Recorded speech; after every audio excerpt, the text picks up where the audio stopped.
All right. Good morning, everybody, or good day, good afternoon, good evening, or good night, whatever it is for you. Hopefully it's not nighttime, but or maybe it is. I don't know. Maybe if you live in a place where it's nighttime, that's probably a good thing. Welcome, everyone. I just was looking in chat. We've got, let's see, Hopto8546. I'm trying to think what your name is in Discord, but you're in Germany. We've got New England, Nye Digital. Yeah, I'm curious where people are from. Feel free to shout it out, but I mean, it's not a big deal. I'm in Utah. Nice desert area. So it is just about 8 o'clock in the morning for me. Nice time of day to be doing this, I think. As long as I can get up and get going, right? I do not have a Mountain Dew today, but I've got Dr. Pepper, so. Turkey. Is that regular turkey or is that something different? It's spelled different. Tomek. That's right, Tomek. Well, Guten Tag, or whatever. Here's what we're going to do today, I guess. So there's actually a lot of things I might try and do, but we've got, just limited time on the stream. It will probably be a little bit longer than a typical stream I've done in the past, but can't last forever. No Dr. Pepper, huh? Well, you win some, you lose some. This is the map I've got currently working on in the game, so I kind of want to talk about that. There's a few things I've even done off stream because I haven't had time to make a video about it, and just kind of did it as I'm just working little bits and pieces here and there. And so I want to talk about those. I want to talk a little bit about projectiles, and I want to spend some time building out the levels, because obviously if we're going to be doing bosses in the next chapter, we need some. It would be nice, at least, right? I guess we don't have to have, but it would be nice if the world kind of supported that. And so the boss room had a location that made sense, and we're starting to leverage the ability gates and things like that. So thank you. Greetings from Mongolia. Holy cow. That's pretty cool. Thank you, Fight Frog MMA, for being part of Patreon and for joining you from Ohio. Nice. Okay, so here's what we'll do then. This is the map. I guess I was already saying that I've got forest areas. I don't have a lot. In fact, this area you can see based off of the name here, it's going to be a boss area. And then I kind of extended the dungeon. There's a couple save areas that are pink. Down here, I've added one room where you can collect the double jump ability. So technically, this is the only player ability that's acquirable during the game. And then I started working on the castle area. I've got this tall kind of vertical tower area. Okay. So I want to show a few of those, and maybe what I'll do is I'll just do a run through. I've got the music off on my game, but sound effects are on. Man, I should have had a glass of water first. So let's do a new game, and I'll just kind of run through this. I'm gonna grab my controller. That's better. Okay. So nothing too crazy. Some slimes. I added some blue slimes in. I've probably only got 4 or 5 enemy types. So as you're playing through this area, you know, there's this has been seen before for the most part. But I've got this area here up above that you can see I can't quite jump up to. Question is, I'm not going for Shadow of the Colossus type game, only boss fights. Yeah, that would be actually kind of cool. That game was amazing. And it looked like the creator of that one and Eco just announced a new game, which I didn't watch the trailer for yet. It looked kind of, I just saw some screenshots and it looked pretty cool. Can you make a tower defense game with Godot soon? That would be fun. I'm going to go ahead and save this. If I look at my map, you can see I've only got a couple places unlocked. And let's see. I keep wanting to use my abilities to get around quicker. This room, I can't pass through because we've got that door, that gate. So just kind of like a nice, simple physical way to backtrack or to open up and allow for some exploration and a little bit of anticipation for the player. And I'm not going to claim that I'm amazing at level design, by the way. Some goblins. One thing I want to do, you'll notice if I hit these guys from behind, they just keep walking. I think if they take damage, they should enter the chase state if they have one. So that's something we'll probably implement pretty soon. That's pretty simple in the decision engine, I think. So now this area, you see what just happened there? Fireballs. I now cannot get back to where I was. So that's kind of an intentional thing where I'm kind of hinting to the player like, hey, you can definitely jump higher, just not yet, right? In fact, ooh. Some coins. I'm going to go through here. The reverb is really bad in there. So here's another save room. I'll go ahead and save it. And you can kind of see where I am in the world. You're starting to find out you were overthinking a lot on your level design, James. You know what? Level design and the world design, honestly, for me, is one of the harder parts. I think it is for a lot of people. So there's some fun rooms. I'm gonna kind of explore just a little bit and kind of give you guys some flavor of this little dungeon that I've set up. Another thing that would be nice to do, I'm just talking about would be, could be, should be type of things. It would be cool if the dungeon was a little bit more, what am I trying to say? A little bit more alive in the sense that enemies don't just reappear when you go back to a room. You can see I've got one of these demon chests thrown in here. He's still got the pink highlight. I should change that back to red, I think. Whoop. I guess I don't need the heart, but I chased it anyways. So here I can make it back to this checkpoint. So that's kind of nice, right? So the player has some like, hey, I found it. I think ideally it might be better to make that revelation of getting back something that takes a lot longer to do. But I mean, I'm just building just a simple example of a game. So kind of quick to get to that backtrack there. Because really a backtrack, I feel like, should be like a relief. Like you've been dungeon diving for a while and it's been difficult and you're like, I need health or I'm going to die, or I need to be able to save my game, something like that. And then you find this room with the switch and you're like, oh, cool, I can get back to the save room. Here's some of these living armor dudes. I gave them about 5 hit points, I think. And right now, see, they get kind of stunned indefinitely. I cannot get up there, right? You can see there's another area where the game is kind of saying, hey, there's stuff up here, you just can't get there. And these one-way platforms serve really well for that kind of purpose, I guess, just illustrating to the player where they can or can't go. Yeah, where am I at? Okay, so let's go back to this big room here, and I'm just going to drop down. I guess I didn't explore this big room a whole lot yet, but here it is. So you can see on the map, you can see that there's an entrance at the bottom right. So if I try and get there, I should find something new, right? And I've got 41 gold coins. I don't know what I'm going to do with them. I have to be careful. Yeah, this room connects to the save room. That's good. I've added a couple like pointless little holes and areas, you know. Not the most amazing level design. Maybe giving the boxes gravity would be nice. Yeah, actually, that would be really cool. And that shouldn't be too hard either. Let's see, we'll come down here and come to this special room here. It would be cool to have maybe different audio or maybe no music and some kind of sound effects. But here we go. Here's the first pickup that you can collect in the game. And, you know, I did this with the limited assets that I provided on the HIO page. So it would be cool if there was some sort of altar or something around this. And I would definitely be doing that to finish this out and flesh this out. And we don't really, I tell the player that he got a double jump. So someone mentioned something along the lines of tutorials, in-game tutorials. You know, not like how to make a game tutorial, but while you're playing the game, how do I play the game? So it would be nice if we built some little bubble systems that said, hey, you just acquired the double jump ability, you know. You can see it in our menu, and obviously it works. I can now double jump. Now that we have double jump, though, traversal is a little bit quicker, and we're going to be able to access and reach areas that were previously unreachable. And I just jump over all the enemies that I want to avoid. Okay, so where am I at? Right here. So if I come over to this area, now I can get up here. Boink. And I can get up here. And I can get to the tower. So the tower's kind of cool. The tower's got a lot of entrances. None of them are hooked up because I don't have any of the rooms surrounding it built.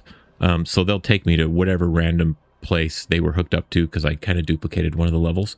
So I'm going to be careful there.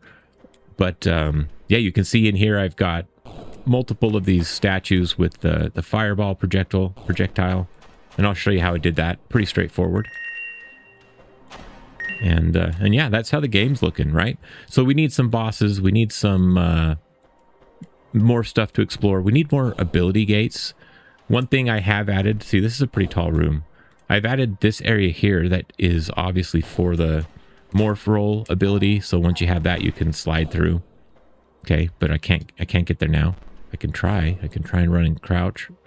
His hair kind of pokes through. Okay. But yeah, none of that stuff is really working. Dang it. Yeah, there we go. Just went through. See, it was that door hooked to something facing the wrong direction. Doesn't work. But anyways, I've got, you know, a little bit of a world starting. And place things like crates around. I didn't ever make any barrels. Didn't I provide a barrel? I feel like I provided a barrel sprite sheet and maybe didn't use it. I'm gonna go ahead and save my game. We can look at the map. Oh, there's one more place. Let's go to one more place. It's gonna be lackluster because it's just a big empty forest area, but let's go there. Get away from these goblins. See, the goblins, I was saying this earlier, they do not get stunned. And I think I would actually prefer that for a lot of enemy types. That way you can't just stun lock them, you know.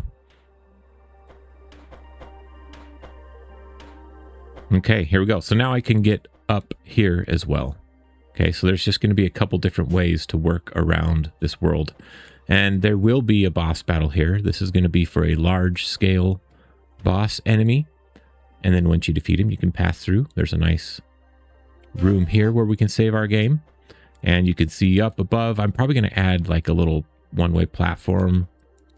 But we've got a space up there where we can go through with the morph if we had it. Okay, and I don't know where this goes. Hey, that's random. Okay, so there we go. That's kind of the level I've been building. I know it's not the most amazing thing, but it is what it is. Okay, so I guess let's look at this projectile. I want to show you, so in this tower, you saw this enemy, this gargoyle. He doesn't move. He's pretty straightforward, so I'm just going to open this scene. Oop, I clicked on demonic chest. I wanted to click on gargoyle. Gargoyle statue. Let's open that up. Yeah, how would the area really... James says this is where he gets into his own head. He starts to think, how would this area realistically exist above the others? I don't know. It's like part of the castle is built underground. It's on a hill. I don't know. Okay. So this guy's got a couple things in here. I've got a projectile spawner, and you'll notice actually this is kind of worth pointing out. I've turned off like all the visibility, at least, of all of my colliders and things like that, so that when I'm placing them in the level, you don't just see like vision cones and stuff everywhere, because that gets super annoying to me after a while. So you can do that. You can go turn these off. Turning off the visibility of a node will not disable its functionality for the most part. I mean, obviously, if it's like a sprite and you can't see it, then it's not really functional. But for something like these attack areas and things like that, they still function. They can still do their area and hit detection. So projectile spawner, that's what I was going to look at. You can see that this is based on a marker 2D. And essentially what this is I used a marker 2D so that it would be obvious where you're placing it. So this is the location from which this enemy spawns a new particle. And you can see the particle spawner has an export variable here for a projectile. And that's the only thing it has in addition to the root export variables on one of these marker 2Ds, right? Down here, just the typical things. And you can see I've assigned just one of these scenes, okay? Open scene, fireball. I've assigned the fireball to that. And the fireball's got a script. It does extend a projectile, okay? So I'll go over that code here so you guys can see how that works. But maybe what we'll do is we'll start with the projectile spawner. And pretty straightforward, a little bit of code. But really the role of this is just in the name. You're just spawning a projectile. And so it doesn't need to do too much. Now I do a few things like grab an original position of this in case for some reason it changes. Okay. And you can see down here, we're setting that. And the reason I'm using position instead of global position is because I kind of just want this to be in relation to the parent node, I guess. And I think that's working as intended. And then I have some like, if the owner is an enemy, then when they change direction, we want to change we have this direction changed function. Okay. So as the enemy is moving around, if he changes direction, then it will call this. And what it does is it sets the X position either negative or positive. Okay. And that would have the effect in this case, if you turn the other way, then it would be over here.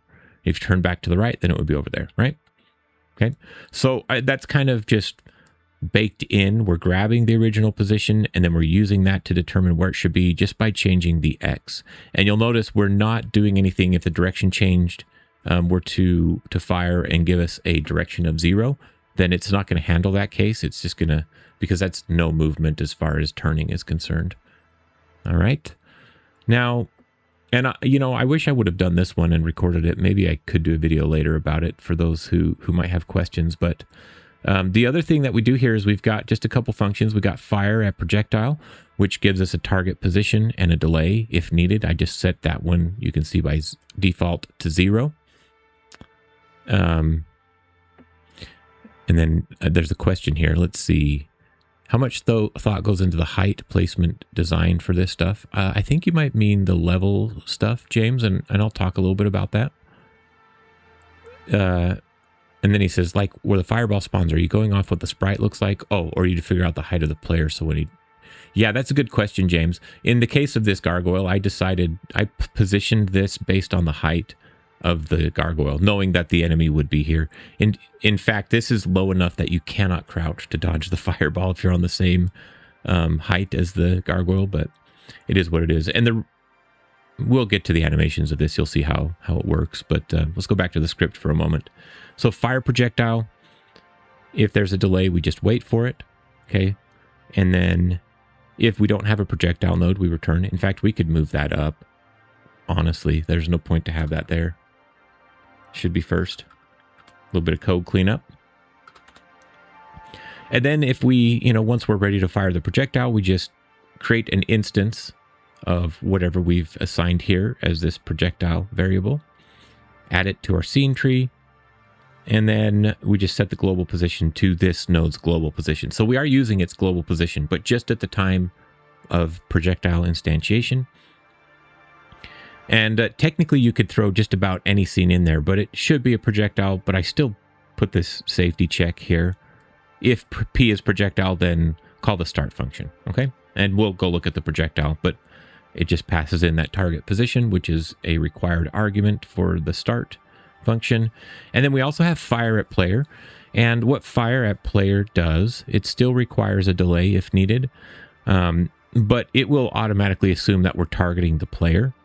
And then you see it will just fire the projectile at the player's global position minus 24 so that it's up, and in fact, I may need to adjust that value, but we don't want it to point at his feet because the player's global position is going to be, it's going to be his feet right here. So I bumped it up 24. And I don't remember how I arrived at negative 24 pixels. That's why I say I don't know if it's quite accurate. I might have just fudged it. Okay. So yeah, all this fire at player is doing, again, to reiterate, it's just getting a reference to the player and then calling fire projectile based off the position of the player. Okay, so that's the whole projectile spawner function. Okay, I'm just going to pause for a second. If you guys want to pause the video later or right now and just look at that code, you definitely can. So there's fire projectile, fire at player function, and then direction changed. Okay. Yeah, magic numbers. I shouldn't do that here. Whatever. Sometimes I just don't care. You just get to that point where you're like, I don't care. Okay. Let's look at the projectile script. The projectile script is a little bit more involved, but it's still pretty straightforward. And actually, this got more involved for reasons that drove me nuts while I was working on this. And someday I should actually make a video about this because, yeah, I encountered some things I didn't expect. But you can see I've got export variables like horizontal only, meaning does it just fly in a straight line? Okay. Or does it have gravity is another way to look at that. Gravity strength. In fact, I don't think I used this. I think I just opted for only using my gravity strength. I haven't even cleaned up this code, guys. Let's see. Oh, let's see. It's called twice. Hey, I did use it. Okay, so I need to keep that variable.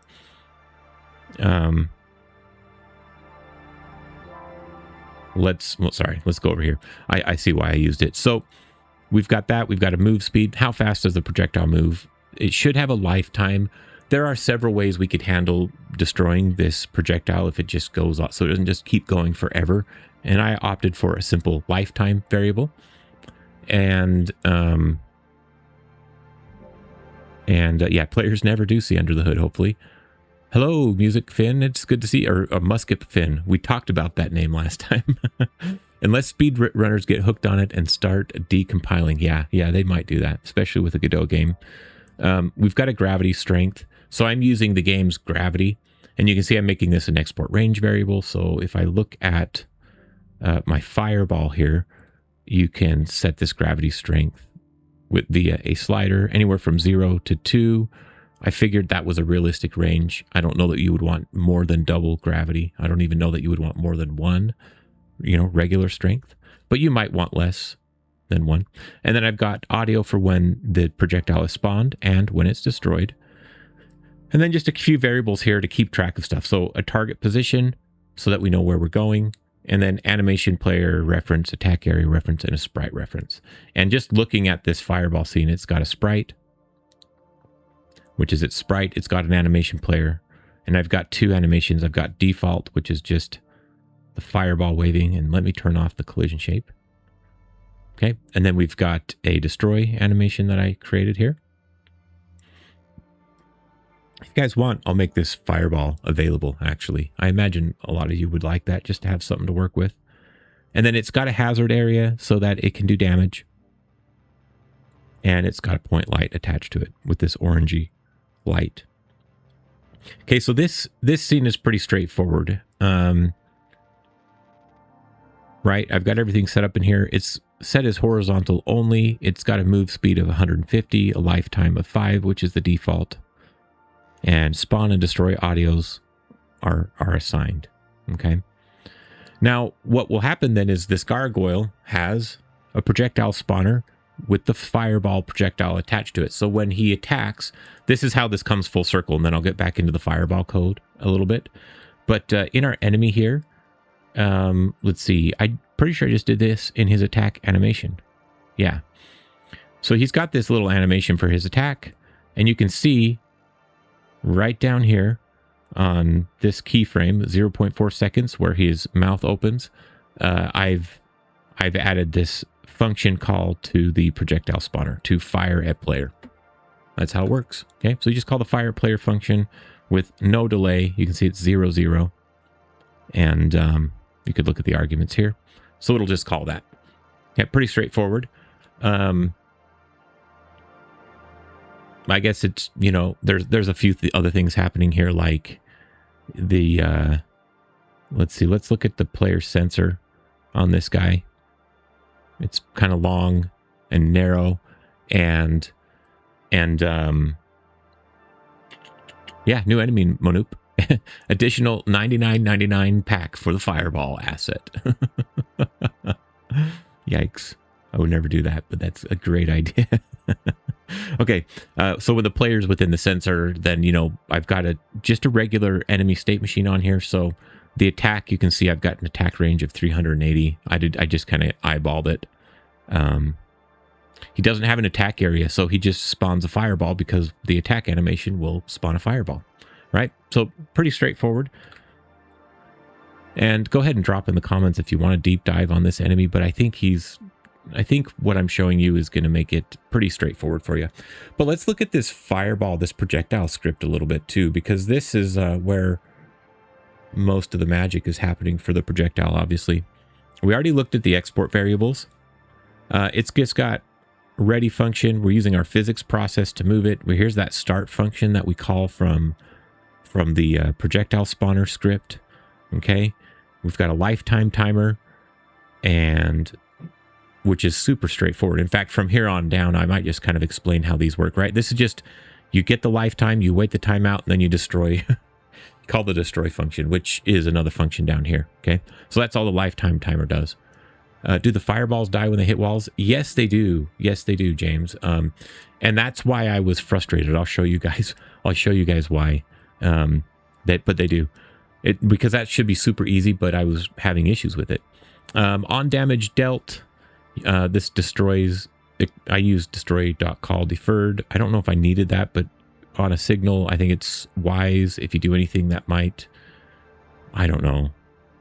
I think this set active might not work well with a signal because because of this life cycle it happens on. You probably get a warning. So I just did call deferred, which means it'll wait till the end of the, is it the end of the frame or the beginning of the next one? I can't remember. Let's click call deferred. End of the current frame. That way it'll be outside of the weird loop that causes issues. Yeah, James has had issues with this and void recall as well. Oh, with things hitting the wall, maybe? Yeah. Okay, so destroy, it looks more complicated than it is. Really, I'm just getting rid of the velocity, getting rid of the gravity, because I want it to stop moving. So like this explosion that it plays, I don't want the explosion to be moving through the air. And then I play audio if I have it. If I have the attack area, I deactivate it. And then if I have an animation player, then I play the destroy animation and wait for it to finish, and then I cue free it. So it's actually really simple bit of code, right? It's just, sometimes it's like, well, that's several lines of code. That's not very simple, but it's like, actually, that's not really doing anything. It's not doing anything crazy. So start, physics process, and ready. Let's look at these. Ready is also less complicated than it looks. I built this in that defensive code fashion we talked about previously, just checking if I have an attack area, I will assign it and I will set it to active. And then I connect to the damage dealt. So if it hits something, then I want it to destroy. And let's see, if I have an animation player, I assign that. And if I have a sprite, then I assign it. And based on the velocity, I flip the sprite. Now, this might need to be something that happens during the process, the physics process, if you want this projectile to change directions. But in my case, I don't. I couldn't think of a reason why I wanted to, so I just flip it once where needed. Is the projectile modular enough to simply clone and switch target from player to enemy entity for the player to attack, for player attack or player parry reflect type usage? It generally is actually, but just this, music musket fin, what you're talking about would require maybe this flip H to be handled elsewhere. You would have to extend this a little bit to get what you're wanting. But yeah, generally for the most part it would. And this particular projectile would work for the player shooting a projectile at the enemies as well. It really would. You just might want to add into the projectile spawner or something, or maybe in the player you could just handle this, but you would need to get the enemy target, or just maybe it's not targeted based off of an enemy. It's actually targeted based off your direction.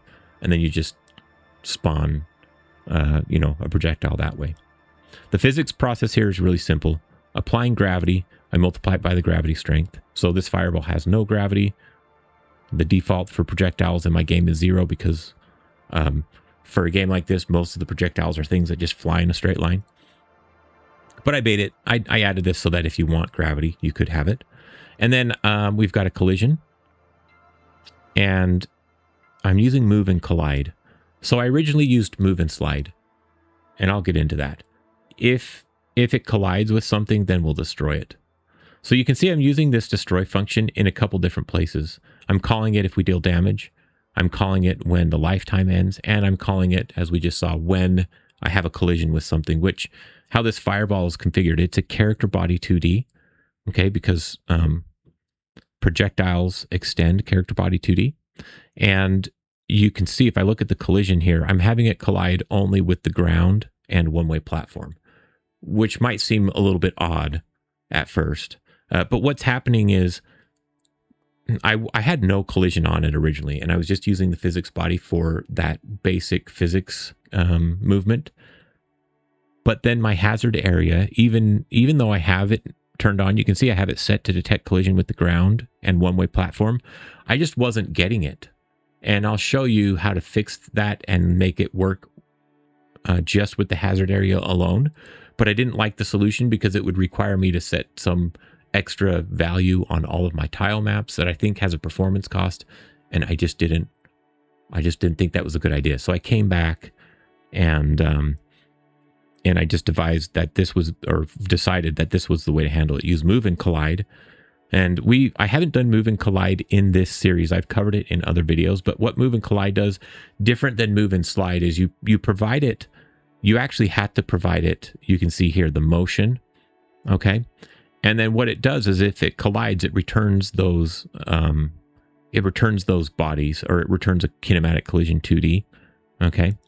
So yep, here returns a collision body or kinematic collision 2D, which contains information about the collision. And I'm not doing anything special with that collision information other than wanting to know if it happened, if that makes sense, right? So variable collision equals whatever the result of move and collide is. And you'll notice you do have to use the delta here. Move and slide is built to handle the delta, so you just have to give it a velocity. Or you don't even pass it in, right? You just have to have a velocity set. Move and collide is different. You have to tell it how to move, okay? Which is kind of different. Free for all, where all projectiles can hit any entity, is simpler. Yeah, you're right. I would just turn this hazard area to be able to collide with player and or enemy as needed, and that's how I would make it hit anybody. But just the collision bug is the only reason why I'm using this here. So yeah, if we end up having some sort of collision, and because this is only colliding with the ground, that's the only thing that will cause it to do this other destroy. Okay. And then we didn't talk about the start function. Do you guys want me? I feel like I'm just talking. I guess that's what you do when you're on stream. But start takes a target position, and I just save that so that I have reference to it. If it's horizontal only, then I set the velocities X to the move speed. And if the target is to the left, then I multiply it by -1. And there we go. Okay. So I set a velocity, and you'll notice I'm not manipulating the velocity X, only the Y. So once you set an X velocity on this, it can just fly. Now, if it's not a horizontal only, then what I do is I calculate the X and the Y. See, the whole velocity has a vector 2. I just get a direction to the target. So what direction 2 does is it takes 2 points in space and says, here's the direction. It's an X and a Y, rise and a run, multiply that by the move speed, and there you go. You've got a direction in 2D space. And I set the velocity that way. And then if your gravity strength is 0, then it will just keep flying in like a diagonal line. Or it could fly, if gravity's on, then it would eventually fall. Let's see. Viewers don't like stream where you aren't talking. You have evidence to support that. Oh gosh, I'm sorry, Nye. You're right. He had a stream. Do I dare share it? It's worth it. He had a stream. I think it was like a half an hour that you were going, right? Where your audio wasn't working and you didn't realize it. And I joined later when it was working, but then I rewound it to the beginning to watch the beginning, and I saw that, and I felt awful for you. It's not fun, but yeah. So this is pretty simple. And then you know what? Look at that. I did add this in there. I didn't think I did. So I am flipping the sprite if the velocity, or depending on the velocity. And then lastly, when I call start, spawn the audio. So this is on start. That's going to drive me nuts. This is in the start function. So this doesn't happen in the physics. And I have it up here. See, I didn't clean this code. I feel like this is redundant. I don't know. I'd have to check. I think it is. I think one of these didn't work. Probably this one up here, because I didn't have a velocity yet when it was ready. And so I had to add it here. So I could probably remove this couple lines of code. I don't know. Laughing emojis. We're all laughing at you. They're all going to laugh at you. What's that from? Is that like an Adam Sandler skit or something? Okay. Does this thing make sense? This is just weird. I don't know. So let's do this. Let's have some fun with this. I want to show you how this might work. I'm going to go just to my fireball, and I'm going to set a couple things. Like I'm going to turn this horizontal only off, so that it can be any angle. Because you saw during the demo that it was flying in a straight line, right? So let's go back to the tower. And if I run this directly, I should have my abilities. Yeah, I can show you how I did that. So you can see now he'll shoot a fireball in my direction. Okay. Which isn't really what I wanted. Isn't really what I wanted for this enemy. But it's kind of interesting, right? So you can see how that math works. Now there's no gravity. Let's go ahead and turn on gravity, I guess, and see what that looks like. So if I go back to my fireball, now here's the caveat. If you use gravity, you need to do a little bit more with the projectile, because if you have gravity, you can't just shoot it with a velocity in the direction of the player. It will never reach him. Instead, you're going to have to do some pre-calculation. And and I've done this. Maybe we'll do it today, actually. That would be kind of a fun thing to do. So here in our projectile, what we would have to do is when we calculate our velocity, we would have to figure out how far the target is from us. So how far it's going to, and then calculate how long it's going to travel, and then use that to calculate how much gravity is going to apply to us, to use that to add an extra Y velocity. That, or something along those lines, right? That's what I've done in the past. You have to kind of do faster downward fireballs. Absolutely. But let's do this. I enabled the gravity strength. I'm getting into like weird tangents, and I don't have this planned out. So I'm kind of just all over the place here. Someone's saying good, bro. So I hope that means I hope that means that you like what I'm saying. Okay, here we go. So I don't know what this is going to look like exactly because I haven't tested this. Oh, that was not pretty. That's a heavy fireball. Okay, let's see, this is why I made this variable, because I knew there's no way you're going to want. Let's put it to 0.1 and let's try this again. This should fall more gradually. And I think actually, oh, you know what I think? I think I need to, that's still really fast. I must have a bug with that. I didn't build, I considered the use of gravity, but I never really tested it. So what's going on here? Why is it going so fast?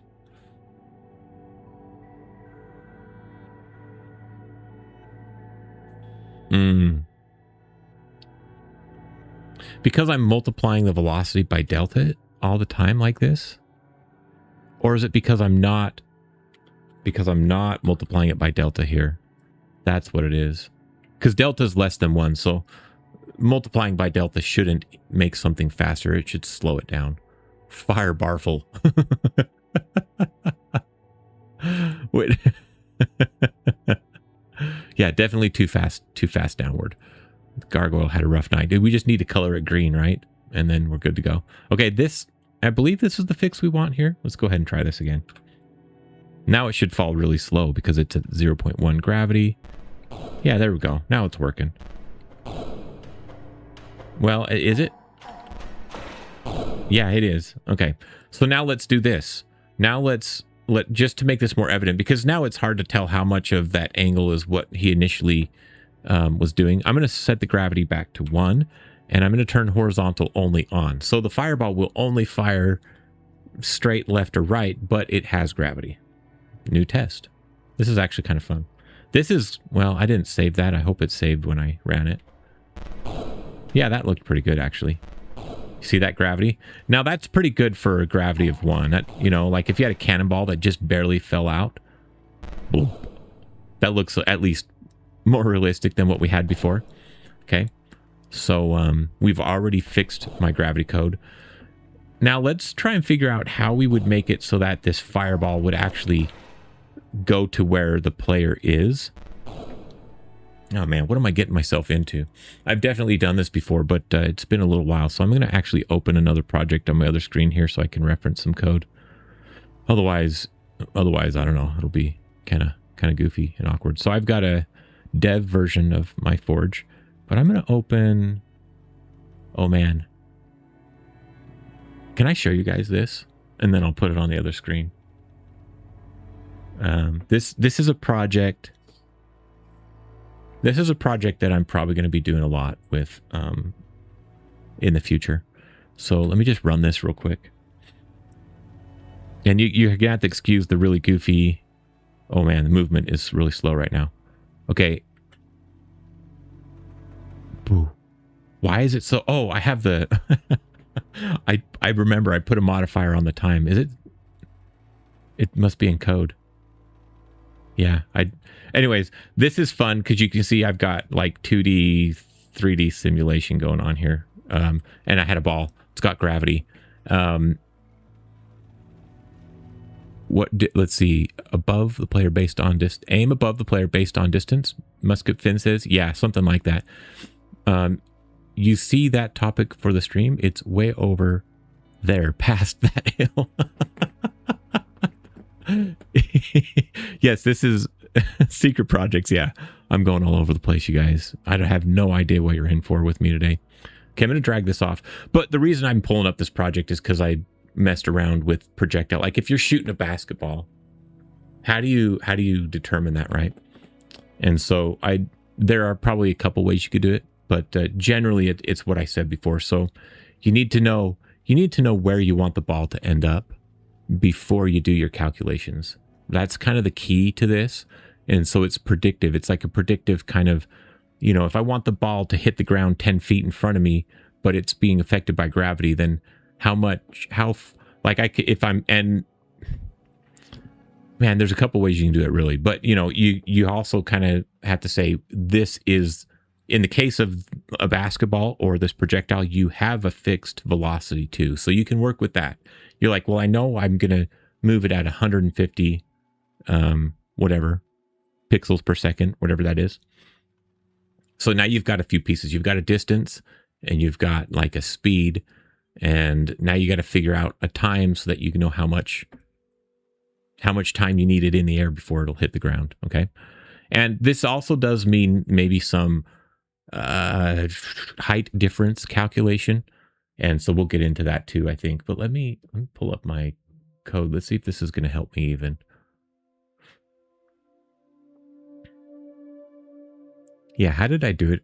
I can show you a little bit of this. I don't care if you guys see this code. So this is that little basketball game I was making or showing you. I want to not slow it down though. I don't remember where I put the code to slow this down. This project is goofy because I'm doing too much 3D simulation for like it's to the point where I'm like, I might just do this in 3D with 2D with 3D sprites. Where's my world sim? Is this where I'm? There we go. That's where I'm slowing it down. Okay, let me run this one more time. Sorry guys, you're gonna have to put up with it. Okay, here we go. A little bit more normal looking movement. So I can jump, I can throw the ball, boom. Now you can see, and don't I have a, there we go.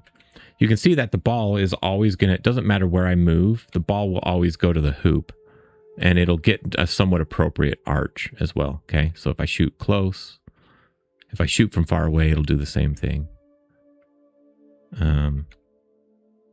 Doink, okay. So I did some of this calculation there. That's why I'm saying, hey, it's doable. Although it's a little bit more complicated here because we have to do 3 dimensions instead of 2. Yeah, math for me is 1 plus 2 equals 2. That's for me. That's me, Monoop. Have I done 3D before? Yeah, I've done a little bit of 3D. And Nye Digital just went down the physics rabbit hole. I've got to look at a couple of these comments. Always default to javelin throwing for the mental image since it doesn't spin like a ball or an axe. Oh yeah, that makes it easy. Uh-oh, somebody lose the live stream. I hope it's still working for everybody else. Drop a comment if you guys are still seeing. Okay, where am I at? I've got this basketball game, but in here I've got several things. But for the basketball, I've just got a simulate function. If I go to simulate, I've got you can see I've got like a fake Z velocity and I'm doing just some basic stuff, but I have in here throw ball, direction, force, arc. Oh, you see, and I'm calculating that elsewhere.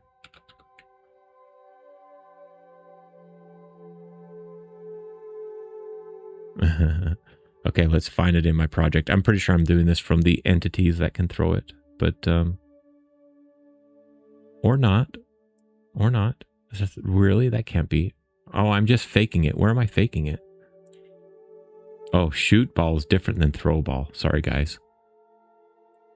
Still here, still working. Good, rocking. You need coffee and a refill for some snacks for this. Yeah, well, me too. Shoot ball. You can see I've tested a couple different things in here, like fixed things. Calculate hoop velocity. So I'm getting the hoop's position, the rim position, and then I'm calculating a velocity. And I think this could be shorter, but again, this is doing it in 3D space and some other things. But let's see, the hoop height above start. I calculate that. That's like a difference. I'm just trying to name the variables so they make sense. Rim height, hoop distance, extra height if I want it. I don't remember what I use that for. Oh, yeah, I do. Like I wanted more arch if you're further away from the hoop than if you're close. Oh boy. Oh yeah. Peak height. See, I'm doing some stuff here because I'm trying to simulate it looking like a nice basketball shot. time of flight. I'm calculating how long it will be. This is where, so this is the piece, this is probably the most important piece I wanted to find and show. So what I'm doing is I'm getting the velocity plus this, I calculate this inside square root up here. Okay, so you can see it's 2 times the gravity times the hoop height above start, which is like, so how much higher, if I throw the ball and it's 5 pixels in the air and the hoop is 10 pixels in the air, then I know it's this hoop height above start is those extra 5 pixels. So I'm like, okay, so by the time this is done, gravity up, gravity down, I want this, and whatever the z velocity is, I want this to be at that height, right? And that's going to tell me, okay, so if the ball's going up and down for this, at this velocity, then I get this, oh my gosh, I'm confusing myself. Then I get this value here. And if it's a negative number, I set it to 0. Just to avoid issues. And then what I do is I calculate the time using this square root. And actually this is way more complicated than it needs to be for our game, so I probably shouldn't be showing all this. But let's see, yeah, and then once I've done that, once you know how long the ball is going to be in the air for it to go up and down at your desired arch, then you can calculate the other velocities. Okay, but what we're going to do is actually going to be a little bit different. So I'm probably actually just going to close this, because if I try and follow that, it's not gonna work how we want.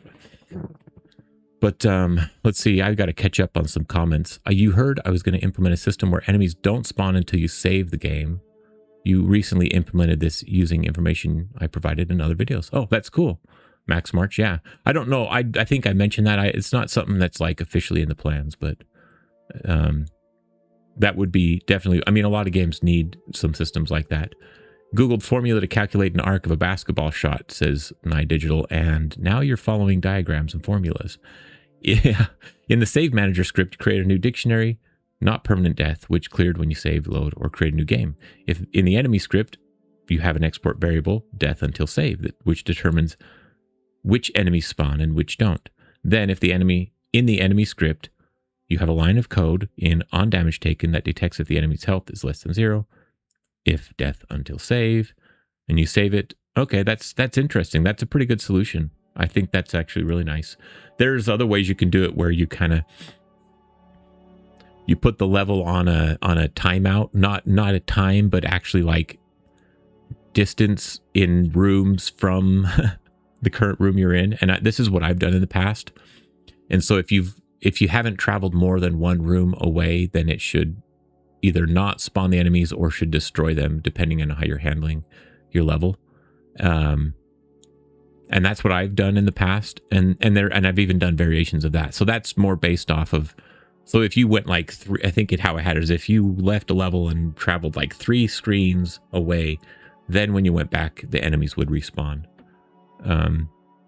Which I felt like mimicked certain games I played as a kid, and that's why I built that. And I can't remember the details of how I did that, but yeah, it's very similar to what Max March is doing, although his is kind of per enemy and with save and load, which is cool.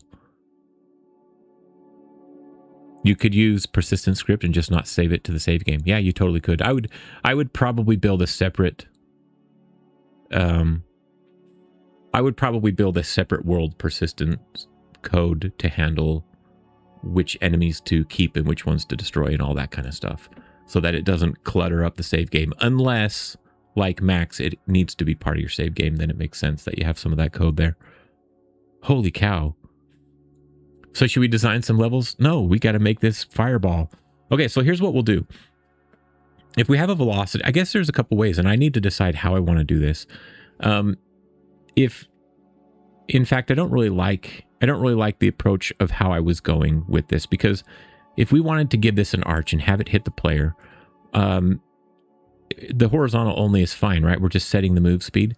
I think what we should do is I think we should always set the velocity x move speed. Okay? Like that. And so I'm going to get rid of his horizontal only right here. Yeah, I'm going to do that. Oops. Man, my fingers are just like one notch too high. So I can't type. Okay. Now this is what we're going to do something different. So here's what we'll say, if not horizontal only. And we need to do so. This is not sufficient. This is not what I want. Okay.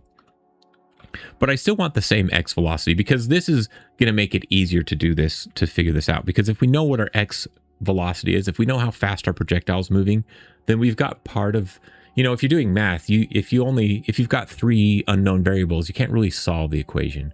If you got 3 and you only know one of them, you still can't really fully solve it.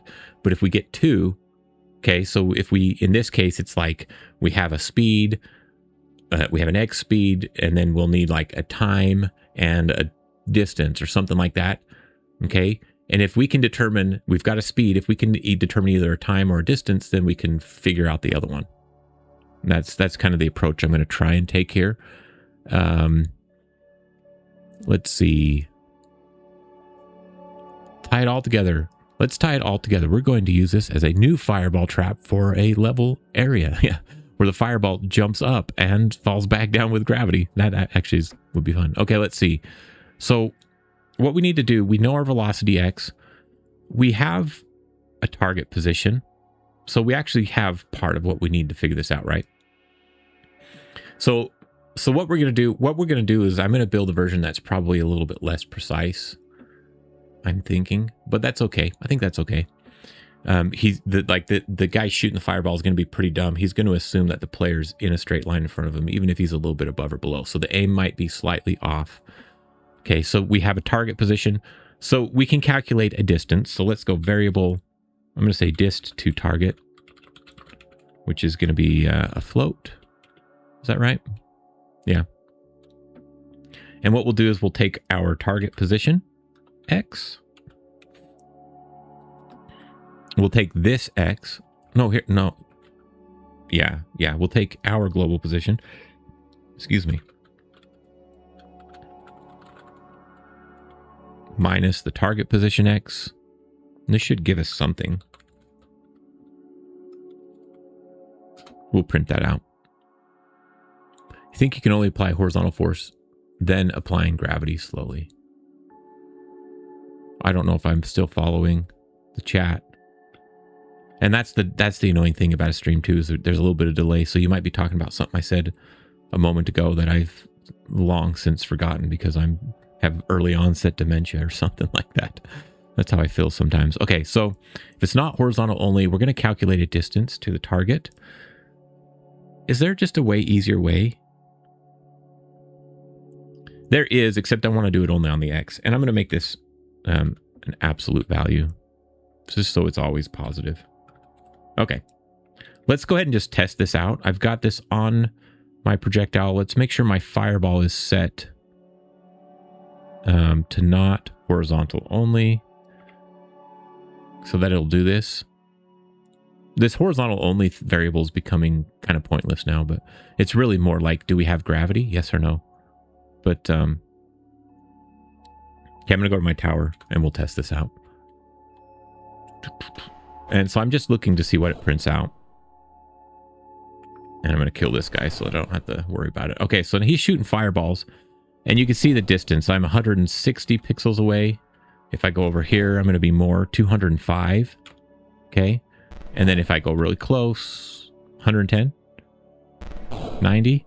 Okay. So you see how we're calculating a distance to the player. Oh, Hopto's got a dash. Thanks for all the thoughts and energy. Yeah, thank you for joining. And hopefully you can catch some of this later. And I think I'm going to have to probably pull some things out of this and make some shorter videos. But yes, sorry I didn't get into the level design too much. I will. There is a distance to function, James, NiDigital. The reason I'm not using distance to is because it's going to do a distance in 2D space. And I'm just specifically wanting just that X distance, if that makes sense. So you could use distance too. I don't know that the math would be too much different, to be honest. It shouldn't be too much different. So yeah, what James is referring to is you could say, well, let's just go ahead and do it actually. And then we'll do the same thing here. We'll print it out. So we'll say dist to target. He's saying you can just go like We can get our global position dot distance to, not direction to, distance to, and then you provide another vector to. In this case, it's our target position. Okay, so this will give us roughly the same number. Let's go ahead and test that out. I think this might be less. See, this might not work if you have a guy that can shoot above as well. I don't know.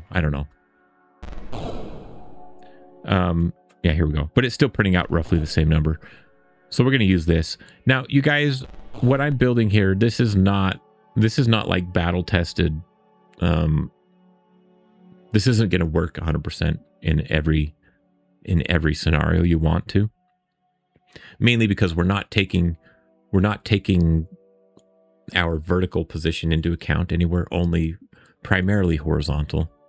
I know that this does calculate a vertical position, but it's just going to be, in fact, I am going to go back to this so that I can stick to my original statement. I'm not going to see this second version of, I'm just stuttering now. This second version of distance to target, because it considers the X and the Y, we don't know the angle. We could calculate the angle and do other things, but I think that's actually more complicated. I think this distance to target here, and maybe it should be called _X, so that it's obvious, is just telling us on the X axis how far away is he. The reason why this is going to be useful then is because we can calculate like a time to target, right? So we can say time to target or something like that.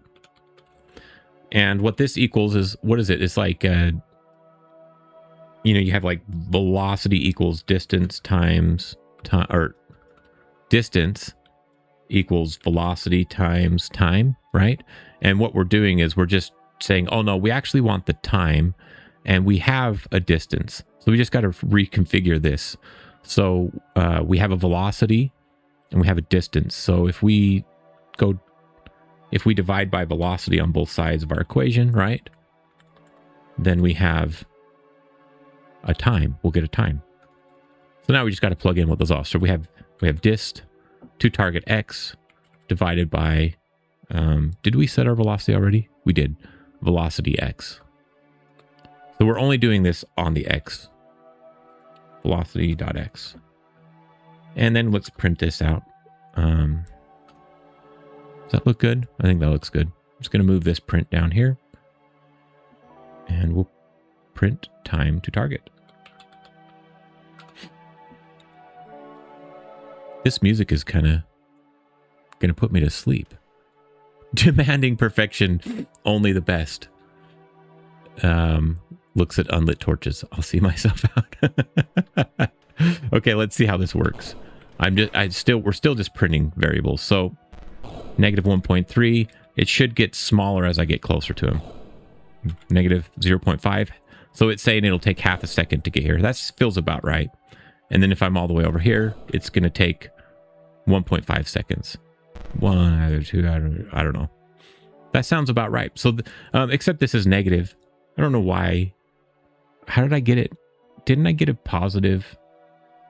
Was I getting negative numbers up here? Why am I getting negative numbers?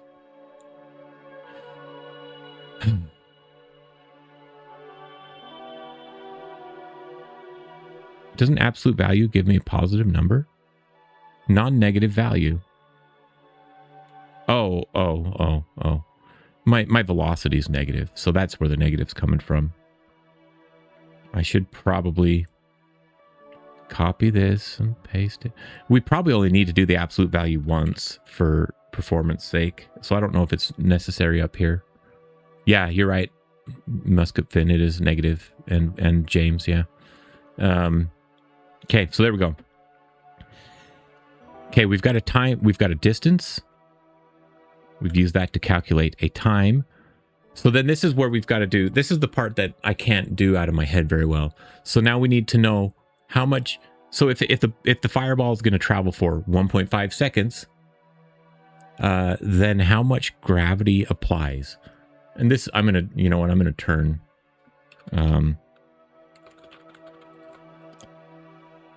how to calculate y, I'm doing this off screen, sorry guys. Y velocity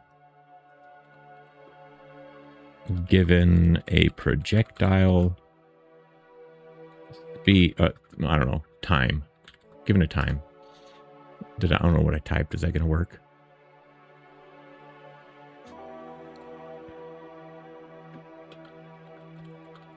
I'm going to add GD script to my query. That'll make it a little quicker for us. Okay, let's see. What is it telling me over here? I'm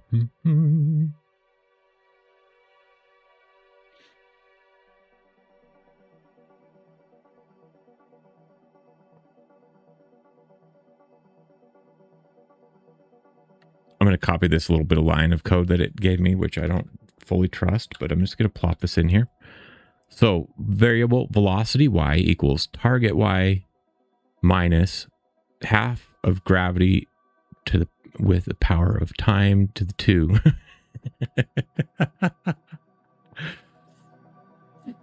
You're thinking the fireball shouldn't have gravity at first. It would move toward the player using horizontal force, then gradually gain gravity over time to make the effect feel more natural. Hey, that's a good thought, Monoop. That would make the calculation of the velocity of the gravity a little bit more complicated if you're trying to hit a specific point, maybe. But yeah, that would work.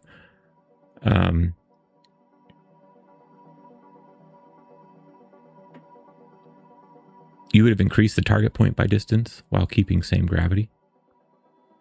Okay. Yeah, there are going to be a couple ways to do this actually. So yes, you're right. I don't have to know math. I just have to know Google. So here we go. We've got, I'm going to see, this is actually assuming that there is a difference in my, you see there's a target Y here, like a Y position that's higher or lower. I didn't really want that. I was trying to keep it simpler, but then I couldn't figure it out on my own. You guys, this is hilarious. This is actually validating. This is kind of nice. Hey, look at this. I've done this problem before and I made a video about it.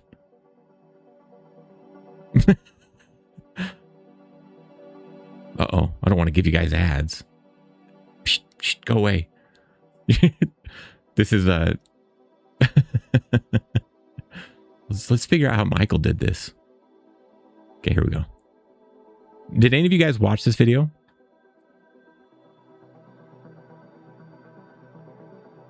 Yeah, I totally did this. I don't know why I didn't think to pull that project up. Can't draw cannonball trajectory. Oh, yeah. This is actually not exactly what I want though, but this is funny. I'm going to close that because I know how I solved it. In fact, I should just open that project if we want to look at it. Now you're getting worried about me forgetting what I did. I think I'm forgetting who I am at this point. Okay, here's the bullet demo. This bullet demo does have some good stuff. I don't think it solves this problem. You know, I've done it in other games too. I'm at a point where there's a piece of math where, like some of you guys, I'm like, you know what? I'm not a math whiz, so like I don't remember the equation I want here. Let's look at our cannon. Let's look at our... See, this one does trajectory solely based off of where you're pointing. It doesn't care where it's going to go. The Zymer's kicking in. Hey, man, leave me alone. You're totally right. Yeah, this one does basic velocity. Okay, sorry, I'm closing this. I'm getting myself totally sidetracked. Thank you, Google, for referring me to my own video. What's funny is that didn't actually answer the exact question I wanted to ask, but I'm going to do one more thing because just for the sake of my own brain, because at this point I've flustered myself enough that I'm just not seeing it. I'm just not seeing it. We might be able to get it to work from this though, actually. Velocity Y. We're just going to have to assume that our maybe our target Y is the same. So I'm going to remove one section here. And of course we've got, we don't have a gravity variable, so that's not liking that. So what we can do is we can use that, you know, we've got this function to get the gravity. Where's my physics process? Get gravity. So we'll do getGravity.y. This is the part here that I'm looking at, you know, where it's like, okay, my my brain can't handle this kind of math. So what is it saying? This is obviously time to target is what we called it.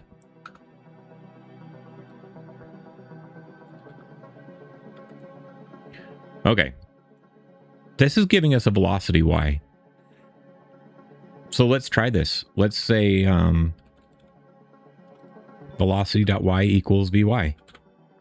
I'm just going to kind of trust this for a second because it looks mostly right. I'm just not sure. So if this works, then what we're doing is we're going to give it the regular x velocity. So this is kind of interesting because we're not using the velocity that we set on the fireball as like the actual this move speed. It's not going to move 150. It's going to move 150 in the x direction. Let's see, Nye digital ax squared plus bx plus c, something like that. Not certain that. Yeah, that's all the math you recall. Hey, that's better than me, man. I don't know. Okay, so let's try this again. Let's go to our tower and let's see what this fireball looks like. I've gotten totally sidetracked. Okay. Does he... That didn't seem to work, did it? I wonder if it... Well, it should be. Let's see. Is it printing out? It's printing out the time. Oh, you know what, though? Maybe this does need to be negative. Because a negative velocity would make it move up. If I save this, it should still work. Let's try it. No? I'm going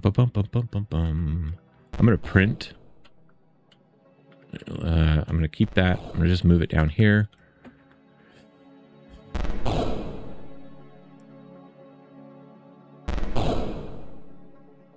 I want to print out this VY so I can see what it's calculating. It'll give me a sense of what's wrong, what's right or wrong. 0. That's certainly not what I expected.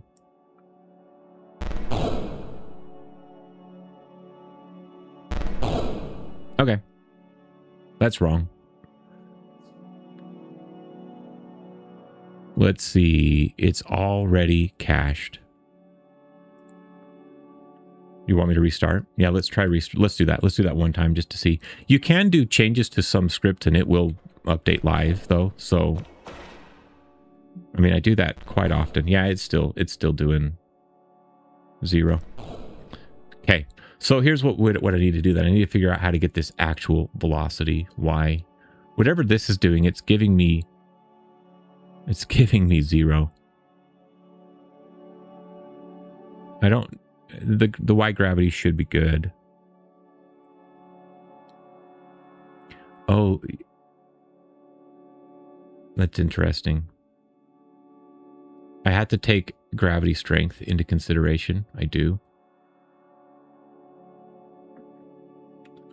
That's not going to fix this, but that's important. Otherwise, this is going to be wrong. Okay. Okay, I'm going to open one other project because I think it'll be quicker this way.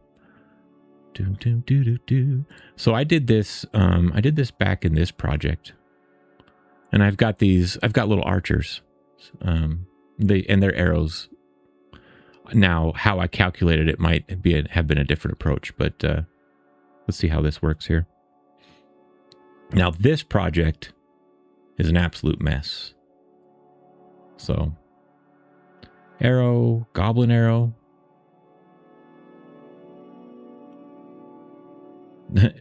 There's an arrow in here somewhere. So looking at this script, calculate trajectory. Target location. If it auto-targets player, I just get the player's location. Otherwise, I calculate something here. Look, I'm getting an X and a Y distance. I could have just pulled this up. If it's negative, time to target is distance over speed. Gravity mod stuff. Holy cow. Don't name your names. Don't name your variables things like gravity mod stuff. But this game has like a time change mechanic, and I just was tired of trying to think of names for those types of variables, I think. That's probably what happened. So the velocity y. Oh, look. I'm doing some really interesting different stuff here. I'm calculating a thing and then I'm modifying it a couple times. I don't know if this is the best way to do it, but let's see what I did here. So I'm getting my y distance over my time to target, divide it by whatever the modification is. Yeah, broke it out nicely. And then I add gravity times time to target times a half. That's what I think this is trying to get at, right? Like gravity. Let's just copy this and bring it over, and then we can look at it over there. Because actually, we don't need some of that code too, because like we're not doing any gravity mod stuff. Oh man, I'm too tired, and I've got stuff to do tonight, you guys. I'm gonna fry my brain here. Okay, let's just comment this out because it's not gonna work. Okay, so how did I do this?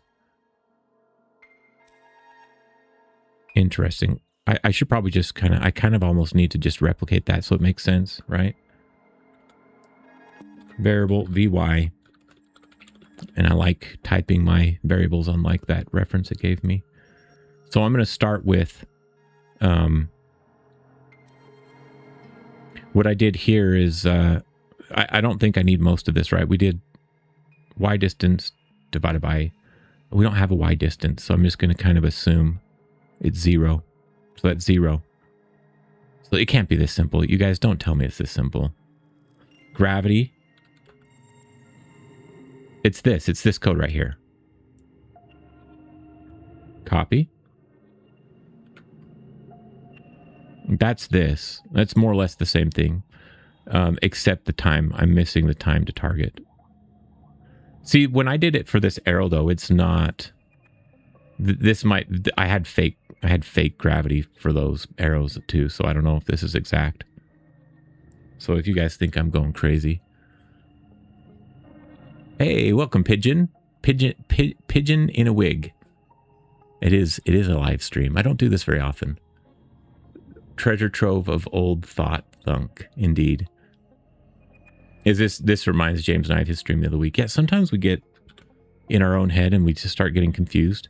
And, usually you do that off stream. You figure it all out and then you hit record and then you do it. Monu, copy the function, give it to AI. That's what you do when you struggle with math. Yeah, that's what I need to do. Probably. So here we're going half of gravity times gravity strength times time to target. That's going to give me something. Is that really a velocity y? That's not quite tracking for me.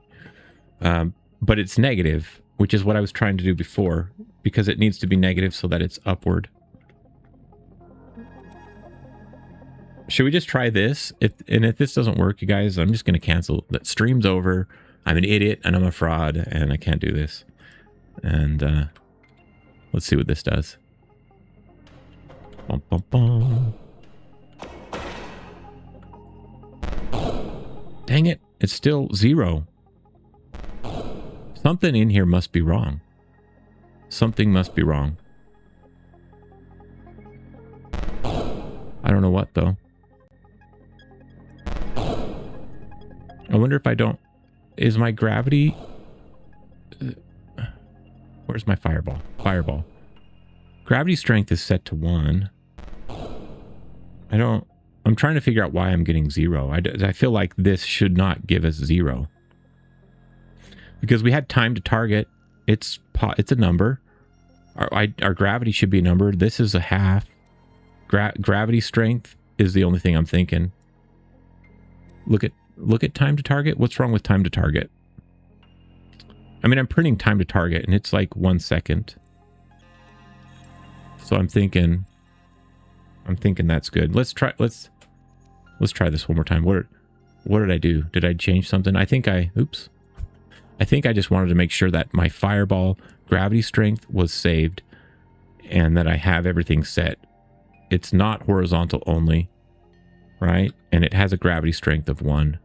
My default gravity strength was 0, so I just want to make sure I'm not multiplying by 0 somewhere and making this harder than it seems to be. It's gravity's... Yeah. Let's try it though. I wonder, there is like a caching issue where Godot used to be better at seeing changes to scenes. It's still getting 0. Yeah. James is over there like, I've been there, Mike. This sucks. Okay.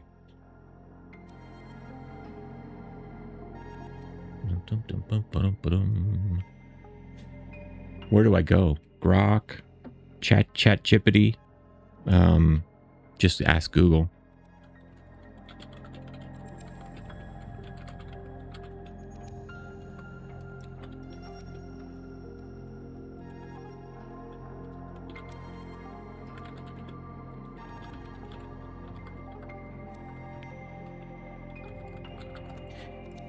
Well, how you guys doing today? Print all the values in the variable. I could just debug it too.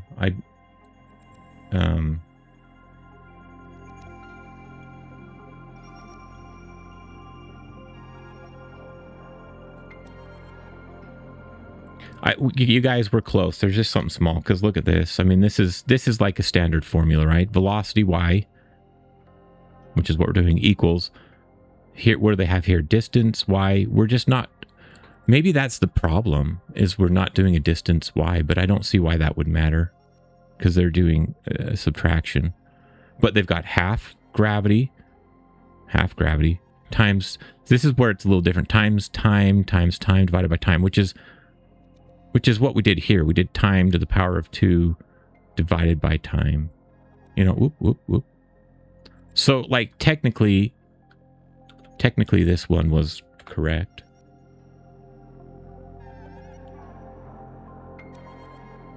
Oh, well.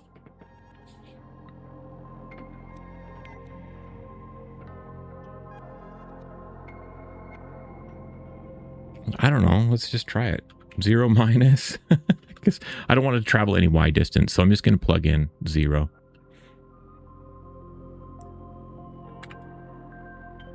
This probably will. If this works, then I don't understand it. Check the output. Yeah, I'm gonna have to open up. And in fact, what we'll probably do is I'll probably put a little stop in here so we can check. But let's just try this one thing, and then we'll do that.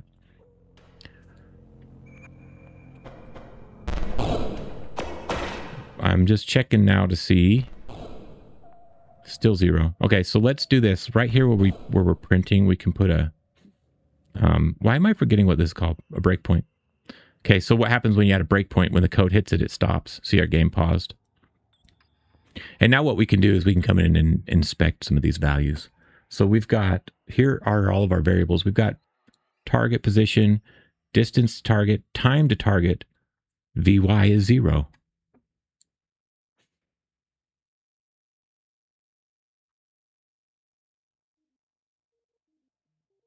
And this other stuff shouldn't be affecting it.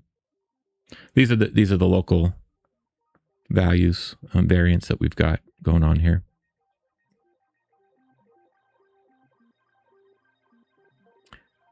Let's see. I'm going to check the chat. You guys, because I haven't been reading too much. Print all the values. Check the output to just get gravity.y. Yeah, maybe I do need to do that. Gravity strength 1. Do I have? I probably don't have that. Let's try that, James. That's a good thought, because that's one thing that I'm assuming, and maybe it's just not working. I'm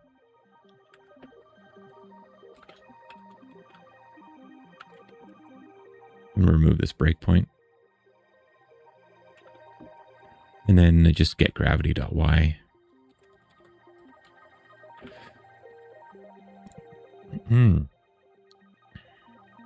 Let's try this again. Oops.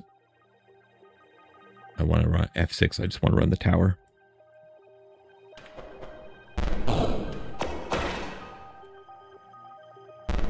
It is 0. You have got to be kidding me. I've used this other places, and I just assumed it was working. Get gravity returns the gravity vector computed from all sources that can affect the body.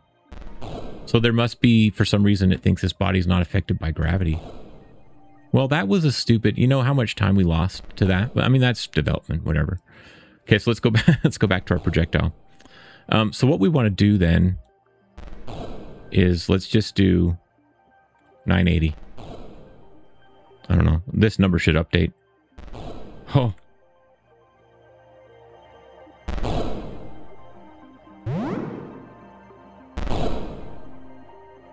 Now, I don't know.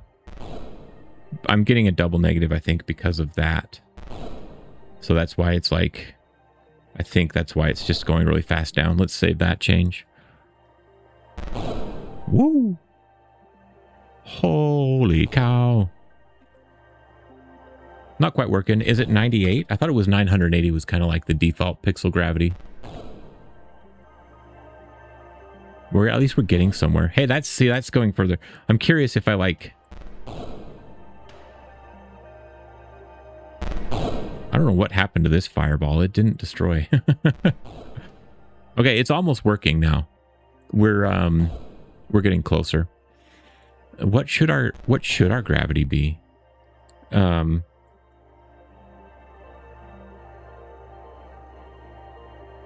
fireball falling to the ceiling. I could have sworn it was like 980, but we did that and it was like cocoa bananas, right? Like if we go to project settings, oops, on my other screen here, and we look up gravity and we go to 2D, 980 pixels per second. See, when I was doing get gravity, I thought I was getting this. I thought I was getting that. Yeah, Max March says 9.8. That's in like meters per second. That would be appropriate? And like in 3D, that's what it is. Yeah, meters per second squared. Pixels per second squared. We just have to do it different in pixels because different unit type. Okay.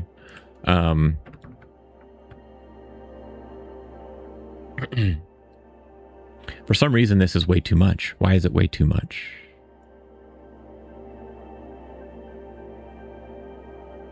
Gravity strength, half of gravity times gravity times...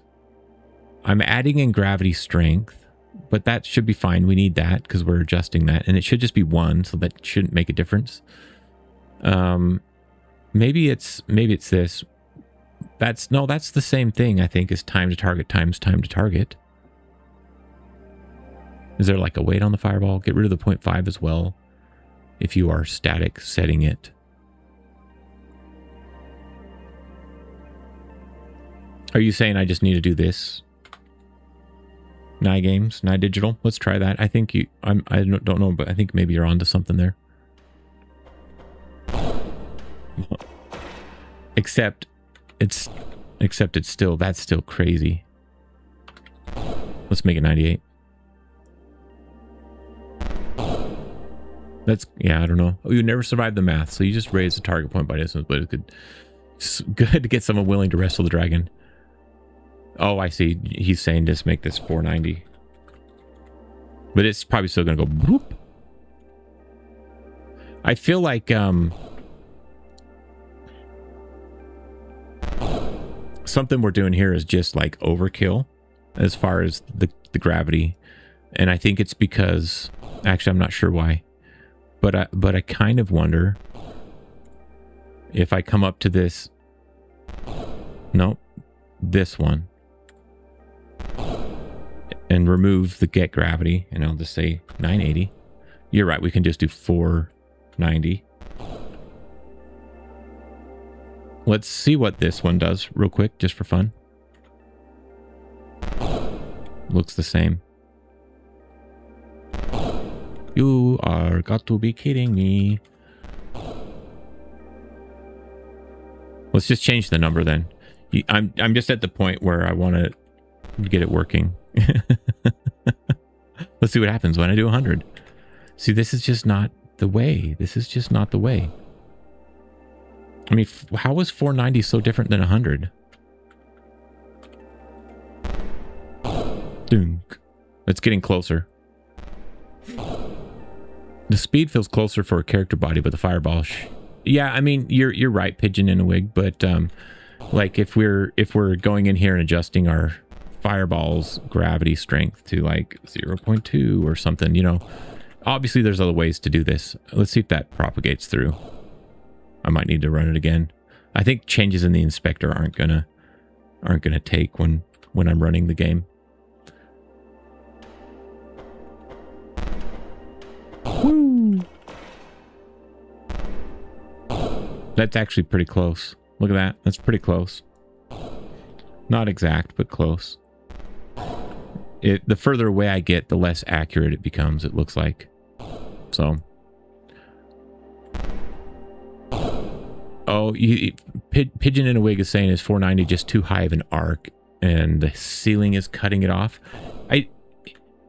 Well, yeah, that is probably true, but I thought this calculation would have accounted for that. So, you know, I don't know. Because we're only assuming that we've got this short time to target. We're close. We're close here. You know, I just wish I could plug in 980 and have it be good.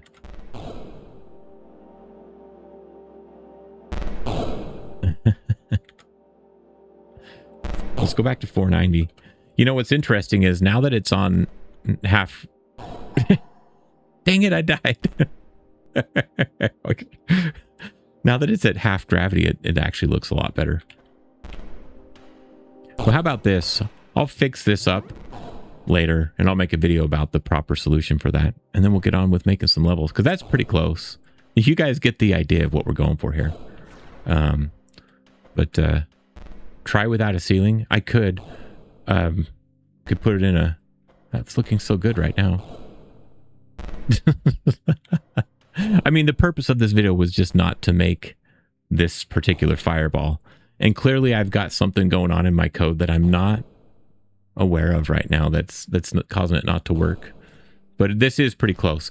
This is close just by luck is what I feel. And so I don't like that. But, you know, I don't know. Really, I'll go for this guy. This dude is horizontal only, 0 gravity. And then if I go back and run the tower, it should just be back to doing a straight line unless I totally messed my code up. Yeah, there we go. That is, I mean, there we go. That's back to how we wanted it. So I'll figure out, I don't know why the math got so crazy and didn't work at the same time. I feel like it should have, but yeah. Yeah, it was getting close. We were getting close. So there's just something in there that I'm not seeing right now. And I don't think it's worth our stream time trying to figure out what blind spot I have to the code that's causing the issue. But, yeah, you could do it with no ceiling placement, but really we should be able to figure it out so that it's fine. And I think really what we need to do is we need to say, I think we just need to maybe change the way that we're approaching the calculation in general too. We might want to say, well, you can't just have like a super high arch, you know, maybe we want to limit the arch. And so we need to change how we're calculating that velocity. So that's probably part of the answer is just changing the approach. But, oh yeah, add an offset. Well, we do have an offset to the target position. You're saying 48. That sounds right. I think I did 24, but we do have an offset. Okay. Well, now that I did that and totally got this stream into La La Land, shall we look more at the levels?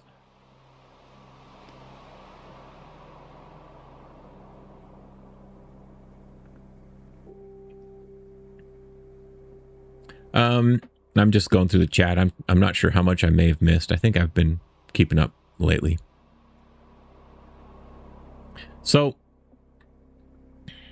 gargoyles and fireballs aside, I'm curious if you guys have any thoughts of what you'd want to see, but I want to show you some things that I've done with these levels too as I'm laying them out.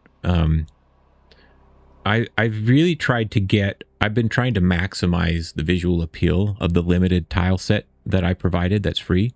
I think you do want to you want to dress up the levels with a little bit more, but I wanted to get them kind of as good as I could with what I had. And Yeah, you're welcome, Pigeon in a Wig. I hope that, I mean, honestly, I think it's good just for everybody to see that sometimes you fail. And honest, that's the other thing too, is like with the fireball, it's at a point where it's like, okay, I'm hitting my head against a wall. I just need to take a break. Because if I was doing this, I would go upstairs, I'd make a sandwich. I'd come back down, I'd go back through the code. But I'm not going to do that with you guys. I'm not going to make you sit through that. But we'll get it, and then I'll do a little follow-up video. Yeah, it's a very windy yellow brick road.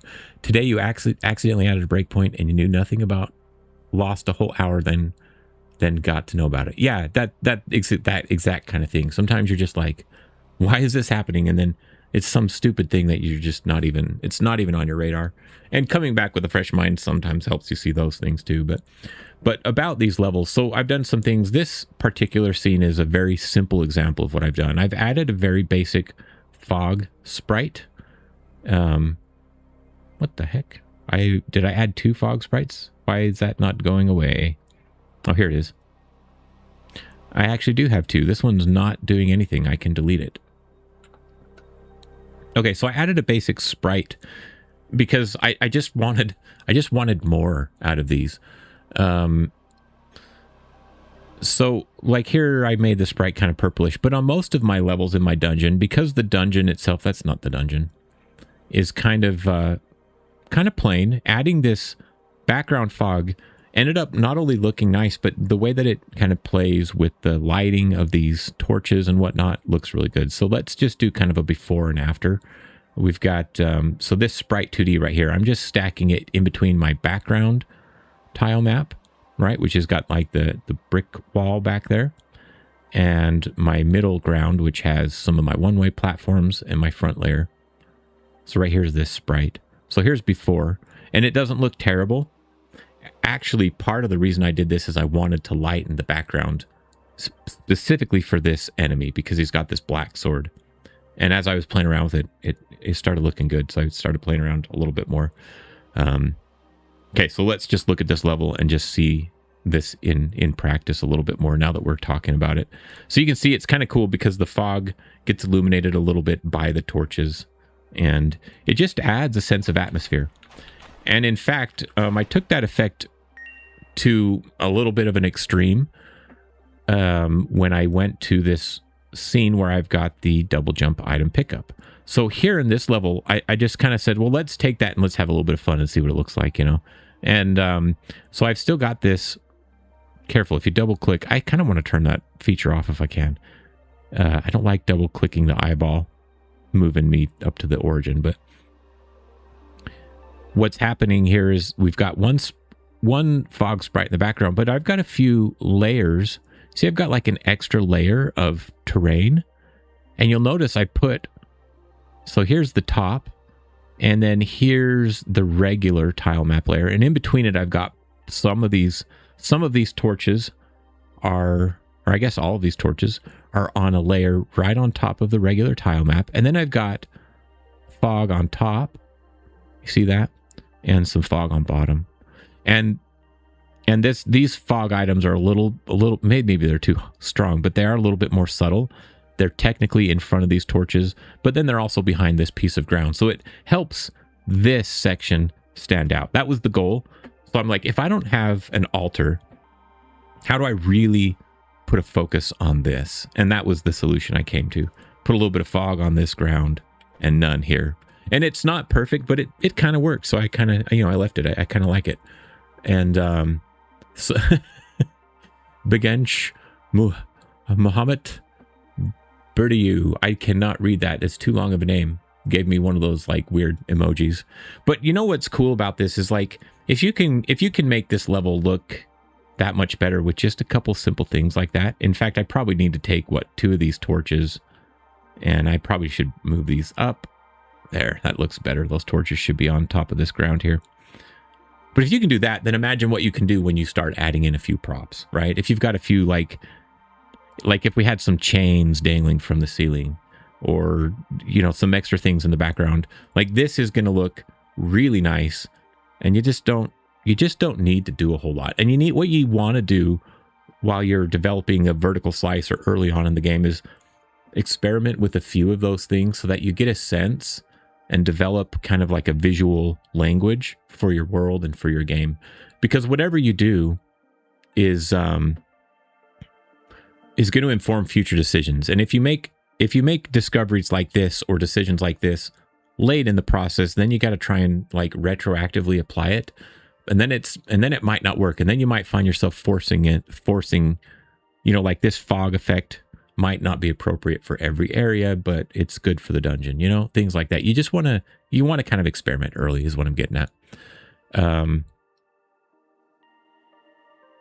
When working with tiles, layers, and then at least 5 more layers, unlimited layer work. Yeah, I do kind of abuse layers, to be honest, but this one's pretty simple, I think, right? We've only got really only 3.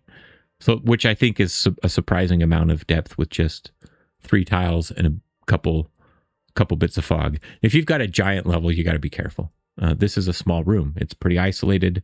It's pretty simple. If we were to turn off our foggity fog sprites, we've got some lighting. This pickup even has the ability, pickup itself has a light on it. This room doesn't look terrible without it, right? But the atmosphere that this fog can provide, this is, again, just one option. I think it's pretty nice. I think it gives a good effect.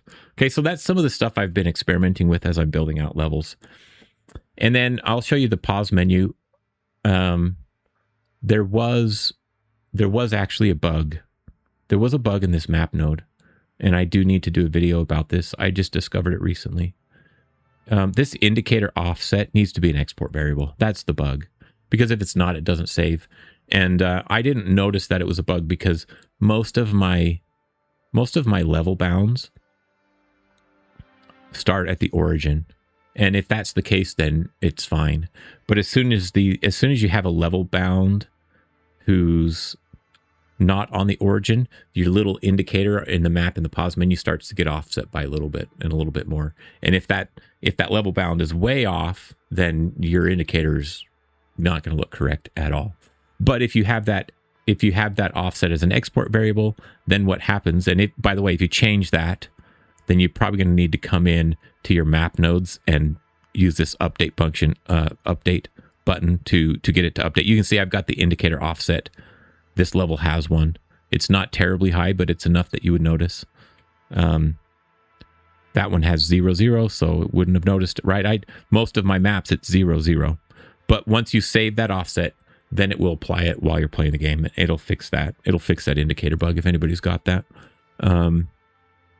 So that's kind of unfortunate because when I built the map, it was like there was a pretty significant bug in the initial implementation, and I fixed it in a little follow-up video pretty quickly. But then this one escaped me until now. So sorry about that.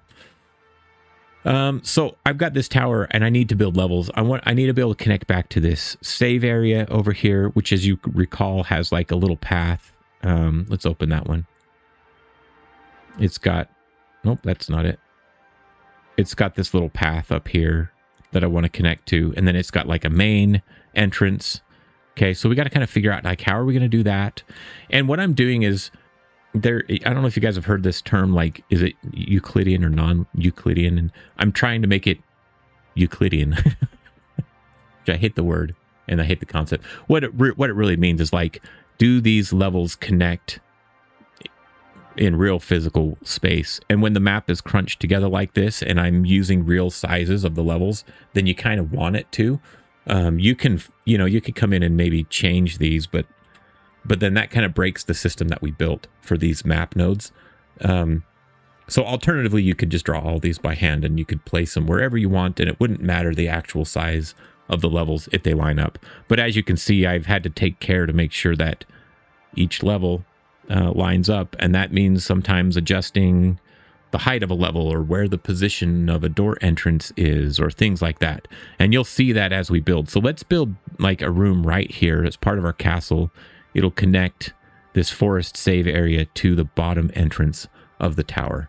So I'm going to go here, and I've got a different folder for dungeon, forest, and castle. And the naming convention is garbage, but I started giving, like this one's called tower. That's a lot more useful, right? But I am actually going to take one of these really simple scenes. Which one would be good? Maybe this one is at 5. This is a good simple scene. See, I'm gonna deal with this triangle in a second, but I'm gonna go ahead and just duplicate this scene 5, and I don't know. I'm gonna call it 0101. I just need a unique name. I'm gonna bring this down to my castle folder. I just don't have a lot of areas for my castle, so I don't have a good one to duplicate. I'm going to come in here and actually probably delete the demonic chest. One thing that I've been doing, and I haven't done it with the goblin yet, like just to get rid of this because it's ugly, is come in here and just, I mean, I've turned off the visibility of a few things. We'll grab the player sensor, turn that off. Edge sensor, don't really need to see it. Don't need to see those markers. Don't need to see the attack area. There we go. Now when I'm working on my levels, it looks a lot more pleasant. Okay. So we're going to take this room. And actually the first thing I want to do is I want to get that sizing correct. Because this particular room, if we go back and look at our map, and I keep the map up. Oh, I should keep the tower open. Oh, well, I closed it. I keep the map up because what I'm going to want to do is I'm going to come in here and I'm going to say, okay, I'm going to actually duplicate this node because it's got the purple color I want already applied, but I'm going to change the reference. So instead of linking it to the tower, I'm going to just drag this guy on there, and there we go. That's what this level looks like. So if I plop this into place, it's like, that's not right. It needs to be wider. And because of this connection, we're probably going to have to do this rolly morph ball connection as part of this room as well. Okay, so we'll go back here then, and I'm just going to make it taller and bigger. I'm just going to come in here and I'm going to adjust the level bounds. And you could probably figure out exactly how big it should be if you knew the other stuff, but I'm just gonna guess for now. So I'm going to increase the width and the height of my level bound, save it, come back to my pause menu and do an update.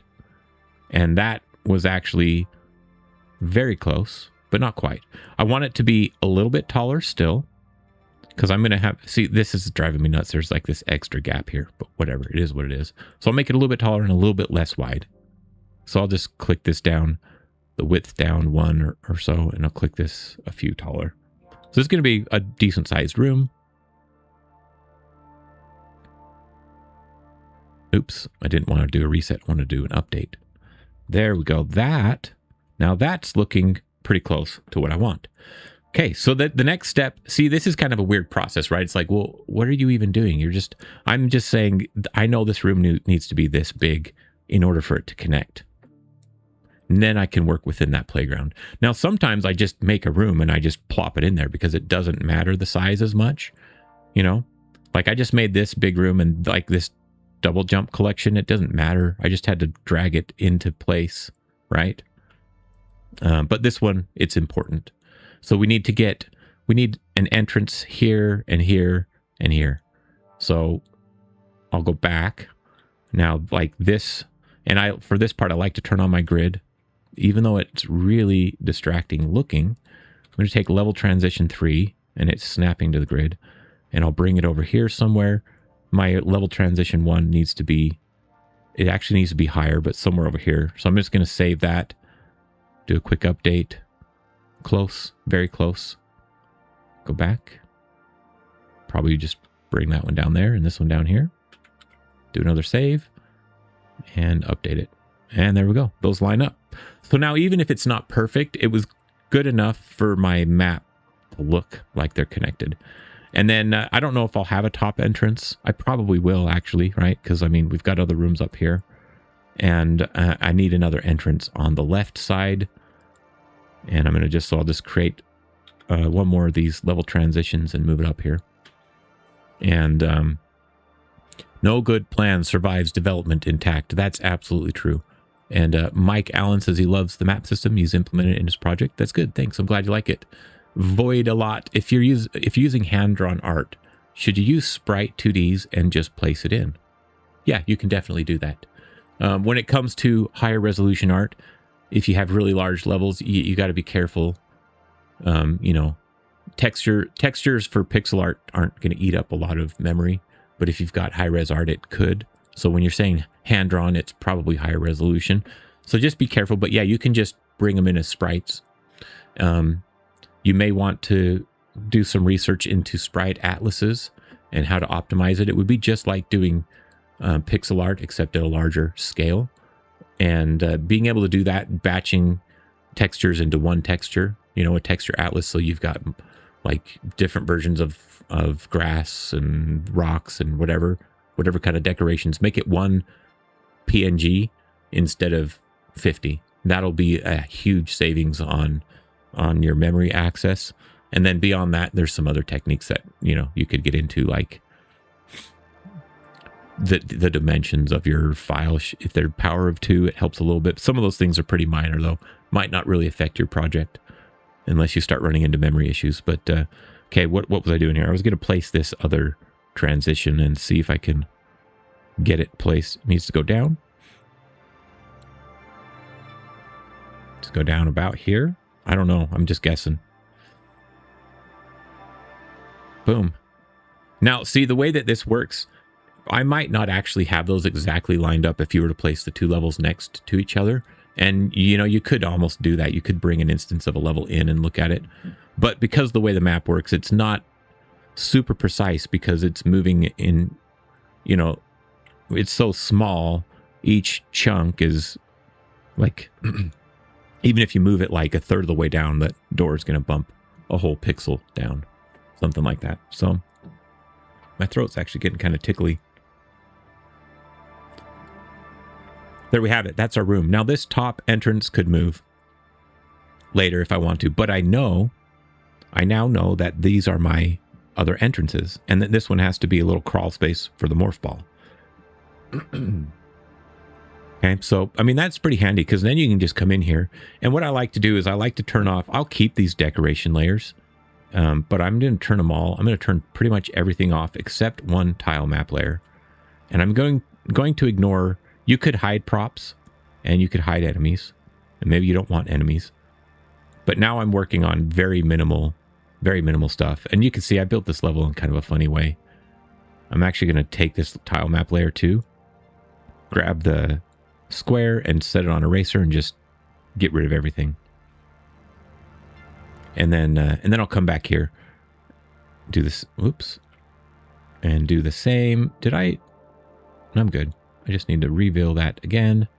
Make sure I've got this here. What am I doing wrong? There we go. Okay.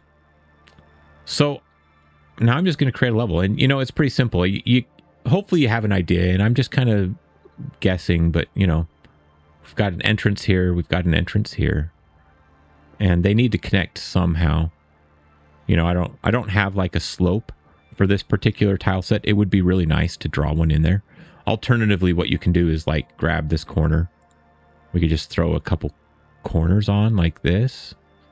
That's actually only one corner difference, so maybe I just do that. Just kind of go through and connect these. And then I always like to keep a little bit of, you know, I've reverted to always making sure there's stuff outside these doorways, and I'll show you a particular reason why that's important with our enemies in a second. But hey Michael, first of all, thank you for doing this. I've been following the series and learning a lot, and I'm adopting multiple things from, and he said Thursday. THU, I'm sure that was a typo. Santa Claus. Oh, Santa, thank you. So good to have you on board. So I'm going to go in here, and I'm just kind of particular about some things. I'm just going to, I just can't, I got to have this stuff fleshed out. I'm going to have a box around everything. So what's going to happen, and I'll show you this real quick on another level. If you don't put something behind this door, it's not going to affect the game, the player too much. But if we look at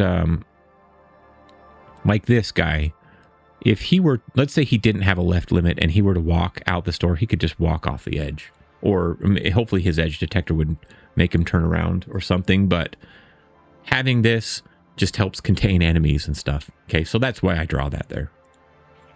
And there are other solutions to that. That's just kind of a solution to a problem. Oh, from this. Yeah, message got sent without finishing. Hating that. Speaking of tile/sprite atlases, says, what is that? Rob Bartley. Do you have any idea if and when Godot begins compressing larger sheets at any point? I understand some engines do this, and I'm also doing hand-drawn assets. That's a great question too. You know what? I'll have to look into this. I know they do some automatic compression. I don't know if they do automatic batching, or in other words, combining multiple art assets into one, but there's a very good chance that they do. I just don't want to state anything that I don't know for certain. But they do have compression settings, so it will, like, you know, shrink the file size of your artworks. And you can control that as well. So just as a real quick example, if I look at this coin PNG and go to import, I have everything on lossless because it's pixel art and it's low file size, but you might set one of these other things, and that's going to kind of determine how the build pipeline of the engine compresses those. And then generating bitmaps, if you're doing 3D, that's something you could get into. Essentially, that's taking your texture and then having smaller, lower res versions of it for low level of detail scenes. And it will generate those automatically. We're not going to really deal with that in a 2D game. Other than that, I just don't know. I just don't know to what extent the engine's going to try and optimize or minify your artwork. But that lossless, that's something that can bite you in the butt. Like if you've doing color replace, I've done this before. I had code that color replaced colors of a pixel art, and I had a lossy kind of compression, and the color changed in my pixel art just enough that it like broke my color replace shader. Not broke it, but the color shifted so it didn't recognize that it needed to be replaced, if that makes sense. So yeah, I turn that to, and I think lossless is the default for this settings that if you create like a 2D project and you're using some of this pixel art. My back's kind of hurting me. Okay, so here we go. I just gotta flesh some of this out. We've got pieces to do basic levels with this pack I've provided. It's not like super exhaustive, but it's enough to get by. We need some little bottom edges here. So I'm gonna, let's see. Yeah, paint this bottom here, and then I've got a corner for that as well. And on this tiny resolution, I don't love doing maps on tiny resolution. It's kind of hard. Okay, so there's a way to connect those. We need the room to get taller as well, but let's work on that.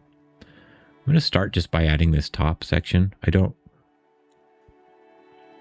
In fact, maybe it's kind of, maybe we kind of borrow from this.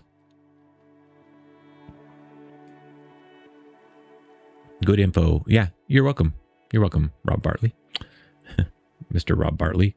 You have to say the full name because I don't know. Maybe that's your first name, Rob Bartley. I know a guy named John Evan. That's his first name. And I didn't know. I thought he always said his first and last name. And I was like, why do you always say your last name when you say your name? Oh, my name's John Evan. It took me a while to realize that after I met him that, nope, he's just saying his first name is John Evan. It's like, oh, your parents must hate you. Okay. So now this is interesting because I'm just drawing this, but this needs to, if we go back to I closed that scene, didn't I? If we go back here, it needs to connect to this. So it needs to be a small tunnel like that. Rolling via a ball. Is it just a hidden item room only?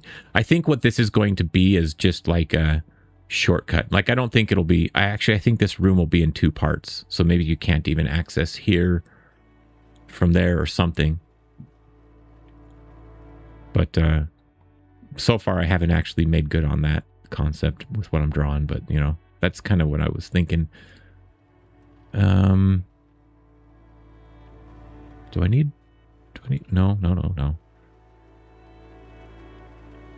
Fitting together these little corner bits is kind of a pain sometimes, and I don't have the fully fleshed out palette for some of these. It would be nice to have angle pieces or curves or whatever, different things. But yeah, like maybe this connects all the way over. I just don't know. Now for this area, what I do for these is,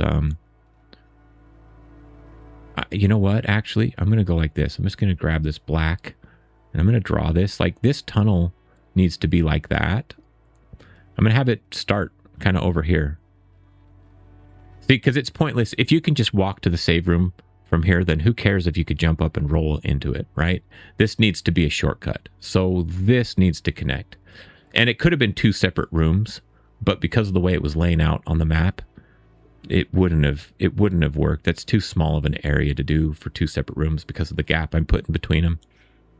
Okay, so that's why I made this one room. So but what that means then, what that tells me is I need to come in here and somehow, like maybe this is what I'll do. Maybe this area is isolated by a wall right here. Okay, so maybe I'll get a couple pieces of this wall and go up like this. Okay, so you can drop down. So I'm going to probably have 2 top entrances now.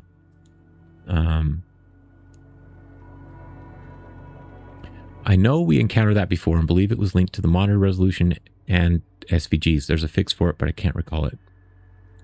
Oh, the icons. The icons at the top of the screen reload my project, but they're rendered on a very small, not big. Yeah, it is going to be like a DPI monitor resolution thing that you're talking about. And you can change some of that stuff. There are settings under here in editor where you can scale your UI if you want it bigger. Hey, it's Keijo. Hi, Michael.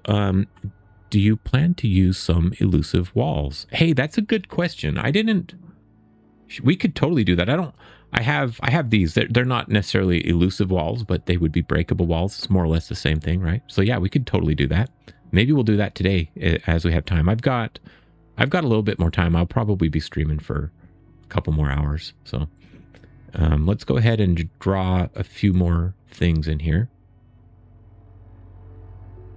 Okay. Yeah, got to do this.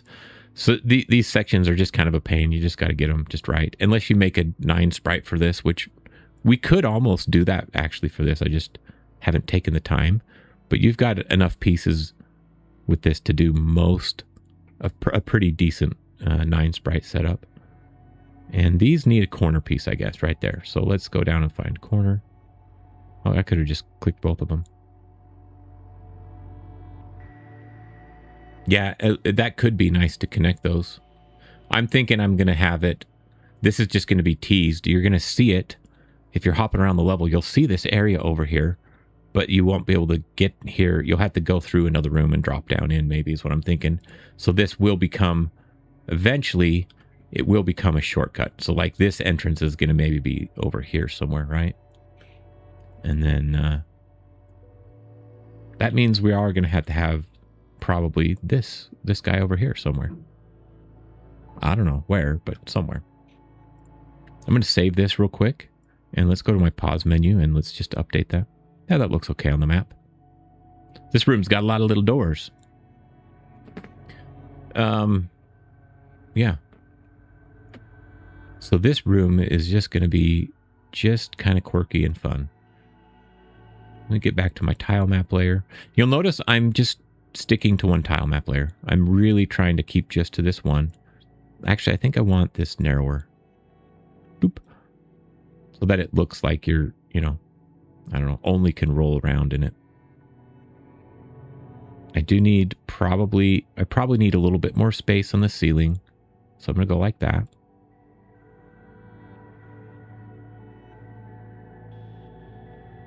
And then let's see. Yeah, this is okay. That's about where the ceiling maybe will be. Let's put some corners on that. And yeah, you know what? This doesn't need a corner. It'll just go straight down. That's what I'll do here. I'm just going to make this floor go across, clear that out. Okay, now we need our inner corner piece for here.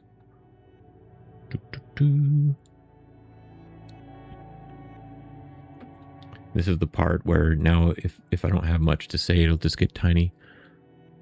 Select the SVG file in the dock. Go to the import tab under SVG section. Increase the scale to 2 or higher. Click the re-import button. That's a good tip. Nye. That might get him what he's looking for. Okay. Let's just round this out a little bit. Just add a box around it just to be me. Okay, so you're kind of starting to see how this little area is coming together. This needs a corner piece up here. And now down here, we've got an overhang. We've got this overhang stuff. And it's got a corner piece. And I haven't used this extensively. I don't know how this is going to work on this piece right here. I don't know if that, I really don't know if it will work.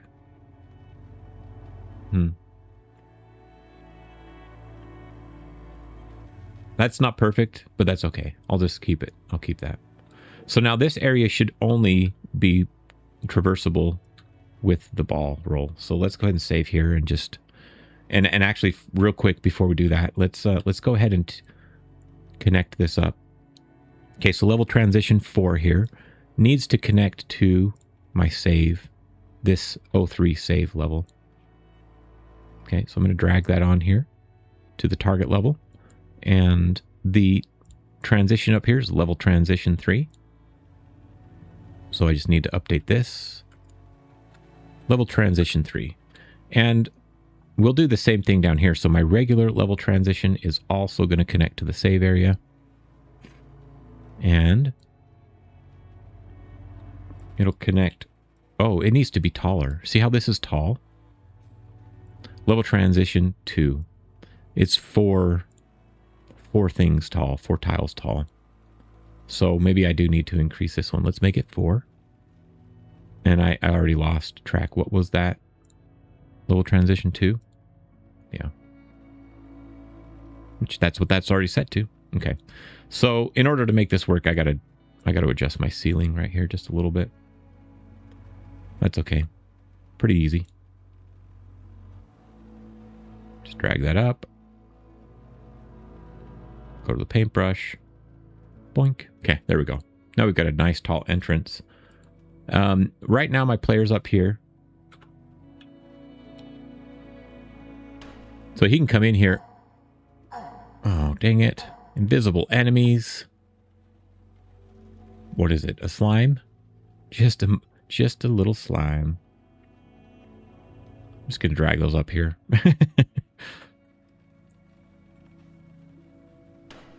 Now, this could be dangerous if you didn't have the morph roll. This setup here. Because now there's... if I have... Can I get out with double jump? Okay, I can. That's good. Okay. So now I can roll through here. Dude. Hey, look at that. Oh, except I didn't hook up that other... Let's hook that... we need to hook up our save screen to that new level that we built. So level transition 2 is going to connect to this one. Doink. And that will connect to, I think, just level transition 1 like that. That should be good. Okay. And then what level transition was this? 4. So we'll go back to the save. Grab this guy. Connect it up and make this level transition 4. Okay, so I'm going to go back here. I'm just going to run this again. You just got to do a little bit of testing. Make sure that everything works, right? I can unmorph in here. There we go. I can go back and forth. Okay, good. That's working. And then down here, I can go through. Nice. Okay, so I can connect those 2 levels. I haven't connected over here yet, so I'm not going to test it. We could do that next. This is level transition 3. It needs to connect to the tower. And if we look at the tower, right, let's open that up. It needs to connect to this bottom level transition. Where are my level transitions? It's probably going to be the first one, but maybe not. Am I blind? Did it never highlight? Do I have another level transition somewhere? Oh, there it is. 2. Level transition 2. So we'll connect these up. This guy goes there. Level transition 3. You know, this part is kind of tedious. I don't know if there's... You could design a better system for this maybe, but it could... The more complicated you make a system, sometimes the more of a pain it is to maintain. But just a reminder, if people are here and aren't in the Discord server, come join us. Yeah, that's a great one. Nye out there doing the heavy lifting for me with my community. Yeah, if you want to join Discord, it's a great place. We've got a lot of people that will help share ideas, look at code, share in their projects, just a lot of cool stuff going on. So that is definitely a good plug. And I can't remember, this was level transition 2. Level transition 2. Okay, I'm going to save that. And just to test that, let's just move our... Dang it. Player spawn, move it down here. So now I should be able to go to the tower and back. Very good. Okay, that works. And we can start fleshing this out. Now let's just check the entrance size. Yeah, they're both the same. Okay. So like this level, I'm thinking, you know, it's just kind of climb up. Nothing too fancy here. But this little tease of this tunnel is kind of fun, right? I think you could do more with that, but this is just a mini attempt. What is the Discord link? I don't know if is there one on the description of this video? There might not be. Let me grab that real quick. And that's my notes for my timestamps for videos. But I have a Discord link in here. I think it'll let me put it in the chat. There's Discord. That should still work. That should still be active. And back to the project here. We need to finish this section so you can get up to this entrance, and then we need to build more rooms after that, right? So what I'm going to do, I got to select my tile map layer, and we just got to start getting stuff in here. Okay.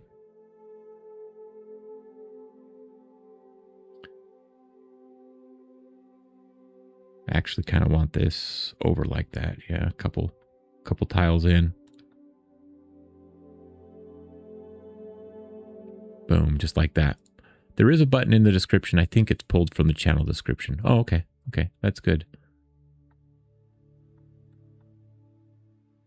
I sometimes have no idea what I'm doing. YouTube or otherwise. Okay. Boom. Round that little corner off. Looking okay. It's not super fancy. We need some platforms to get up here, but I'd like one-way platforms so that it's easier to... So, you know, so it's not so back and forth and annoying. But we'll probably have to put some enemies in there.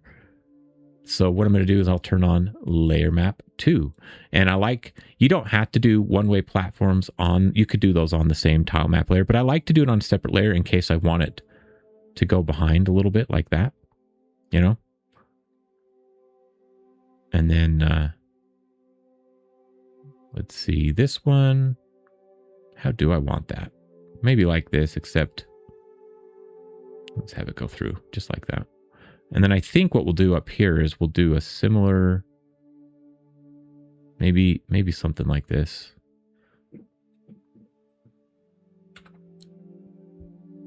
Seems like the transition with the morph ball was flickering from one room to another. Let me try that again. Maybe it was. I didn't necessarily notice that, but okay, that's pretty easily traversable. You have to have the double jump to get to this place to begin with.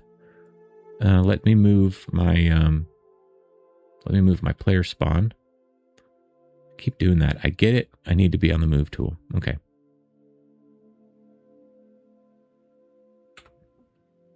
Let's check this out. Now, there is actually a something that I haven't addressed that I've noticed that maybe is what you were seeing, but...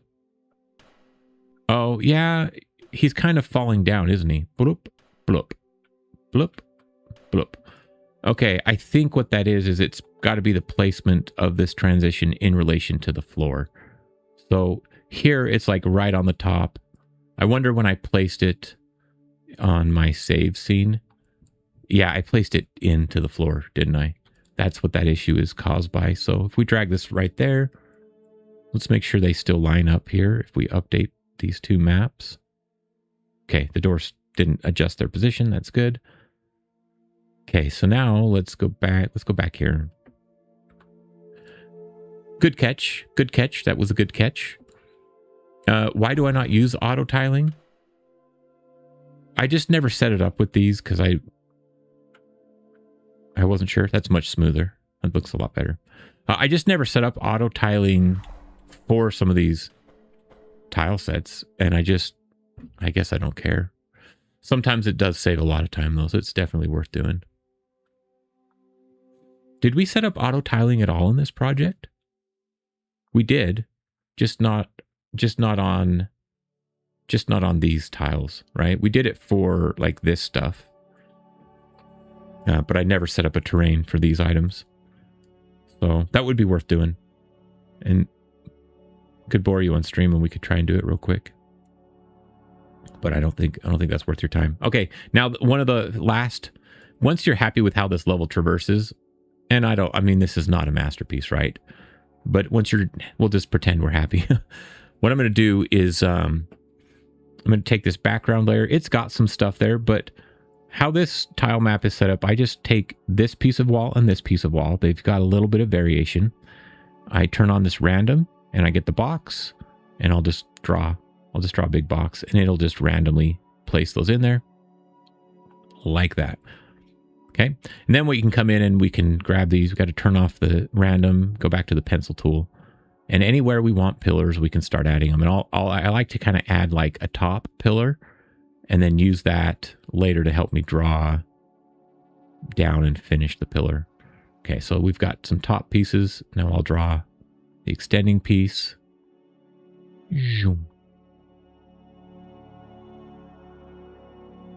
And we've got a pillar here, and then we need some bottoms.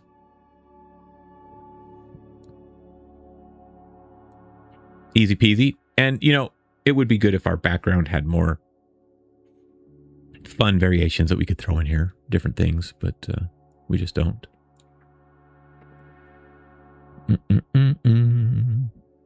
Let's see. That's looking okay. We need lanterns. I do have a directional light in here, so it's darkening the scene just a little bit, right? And you can see it's just kind of this greenish color at 0.6 energy. And then adding the torches in kind of helps balance that out, right? It'll give a little bit of brightness.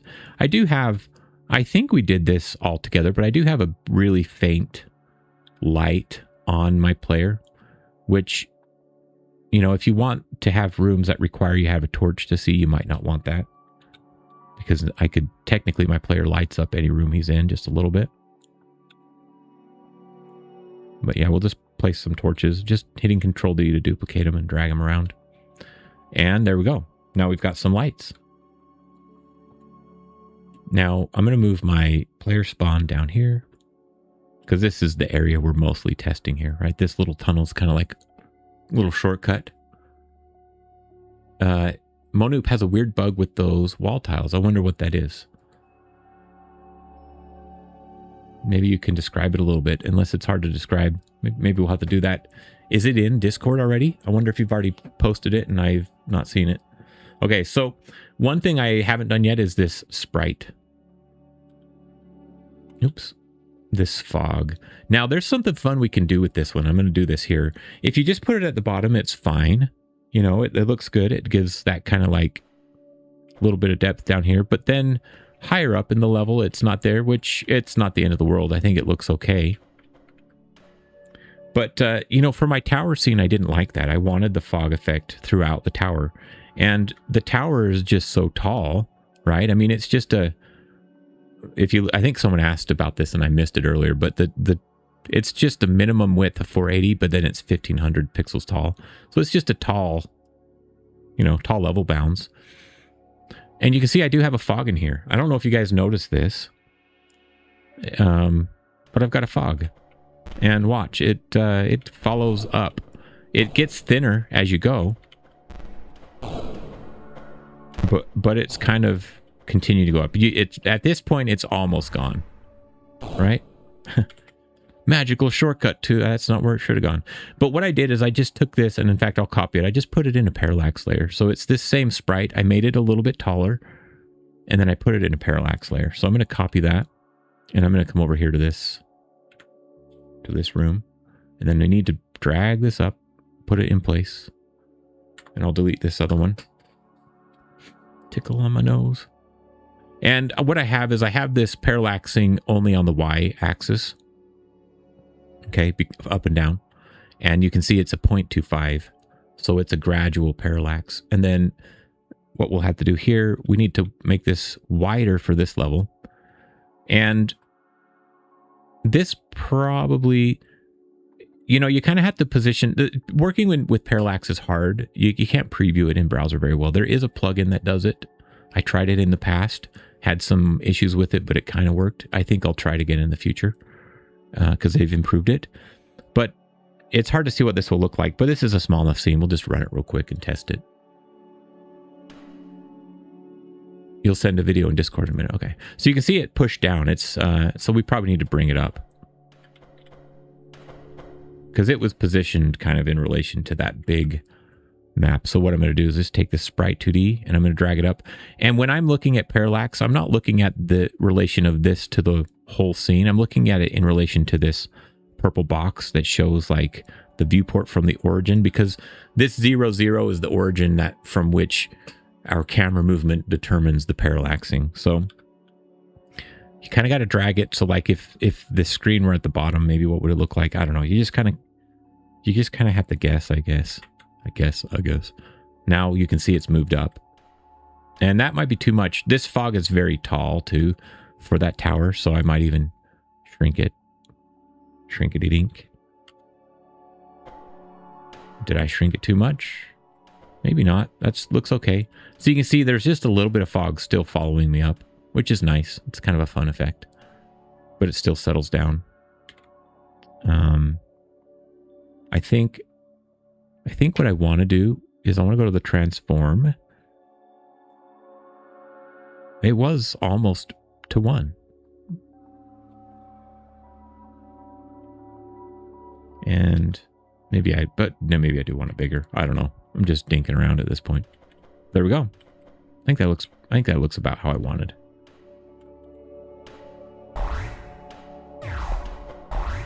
You know, there's some fun things you can do with hitting jump and the morph at the same time. You can get a little bit extra height. Anyways, kind of goofy. There's actually even a there's actually a bug with the morph and the jump that I didn't catch the first time. You can kind of do an infinite jump. I'm not going to worry about it right now, but okay. So this is cool. I love the play of the lights off the fog. We've got that nice little flicker effect going on the point lights that we used here. And that's how I would lay out a general level. That, or at least that's one approach, right? This one we started with the level bounds and the connectors and then built the world around it. Yeah, you used to be able to fly. You can kind of still do that, Nye. You can still kind of fly if you do it just right. So I gotta do something in there to fix that. And I need a drink.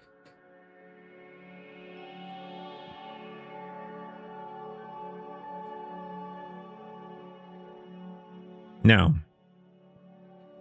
this level needs maybe enemies and other things. And, you know, where this torch is could be a good spot for one of those gargoyles, maybe. But I'm not going to worry too much about enemies. I'll just bring, like, this slime. Let's put him on one of these platforms. And then we'll take our goblin. And maybe he goes down here. And, you know, if you want to keep him... I mean, this is fine, actually, if we put him right here. You could give him patrol limits if you wanted to. Excuse me, I kind of got kind of phlegmy there. Okay, so you could do the patrol limits, but this is a small enough level. I don't think that adds much value. So just come in here, check him out. So there we go. Just a simple little level, right? That's all there is to it. Now, that's how you do a basic level. I mean, if you really want to design these to be cool, you got to do more. We haven't obviously we haven't connected this to anywhere real. But what I was going to say is we haven't done a whole lot. This is accounting for our morph roll. We need to consider our abilities as we're designing and laying out levels. I didn't worry too much about these platforms, but I knew I would need the double jump on probably some of them. Like from here to here, you kind of need the double jump. And I haven't measured it exactly, but it's about 4 tiles, I think, is where you need double jump. I also want to add a little bit of a bounce back to the player since he's able to attack while he moves. I want him to kind of, if he hits something, to kind of get pushed back a little bit.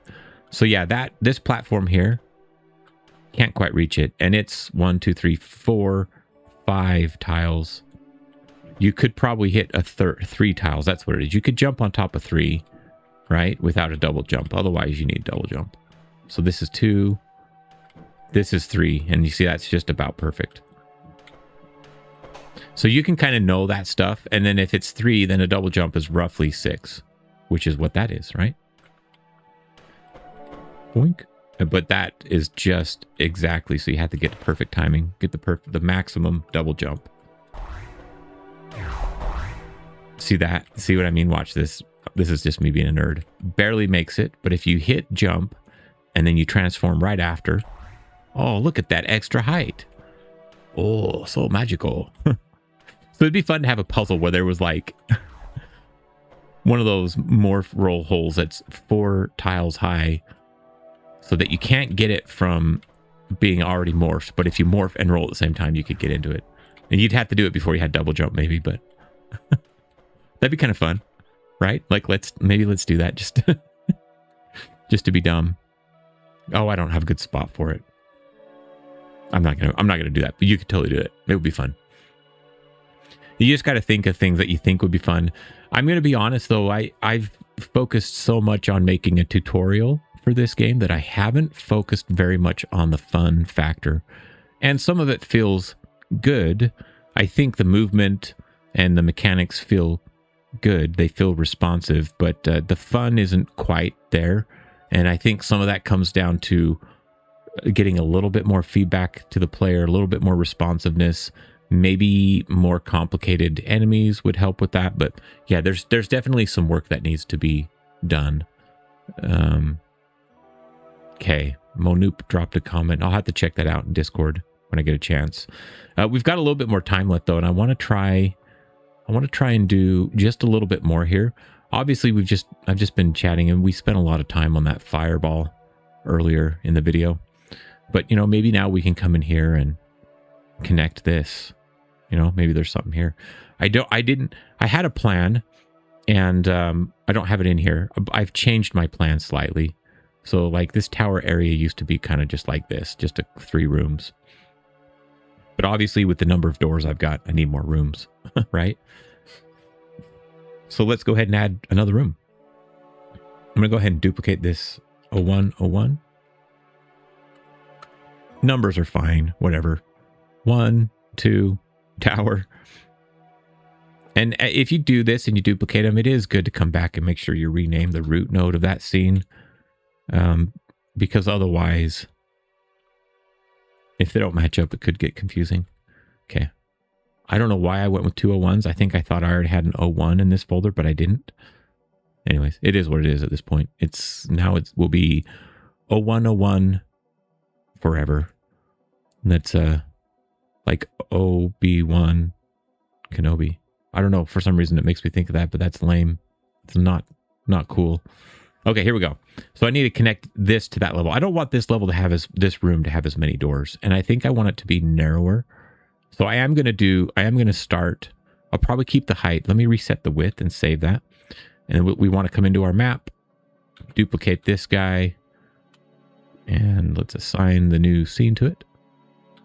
Voila. That's a pretty good room. That way we have the ability to add a room over here that can drop down and not make it this just, I don't want it to be just this connection where it's just like, whoa, this silly little loop, right? Otherwise, if this shortcut is just one screen away, it's not really a shortcut. So I'm not going to have a door from here over to down. This is not going to happen. So let me come back. In fact, maybe I make this match up with the height of that so that any room up here is easily nested. So I'm going to have to drag this up here and resize this until it fits. So this is 2, make it taller. 3 tiles taller. Let's do 1 more. It might need 2 more. Yeah, see, sometimes a tile doesn't give you even a pixel on that map. Boink. Perfect. And look at that. That door just happens to line up. That's kind of serendipitous. We're going to have 2 entrances on the side, 1 on the bottom. And we might just leave it at that. We could maybe add 1 to the top, but for now, because I'm just kind of doing this as I go, I'm going to have nothing on the left or the top. So delete, delete, delete, delete. I could have kept some of those. I probably should have. In fact, I'm going to take one of these and just make it level transition.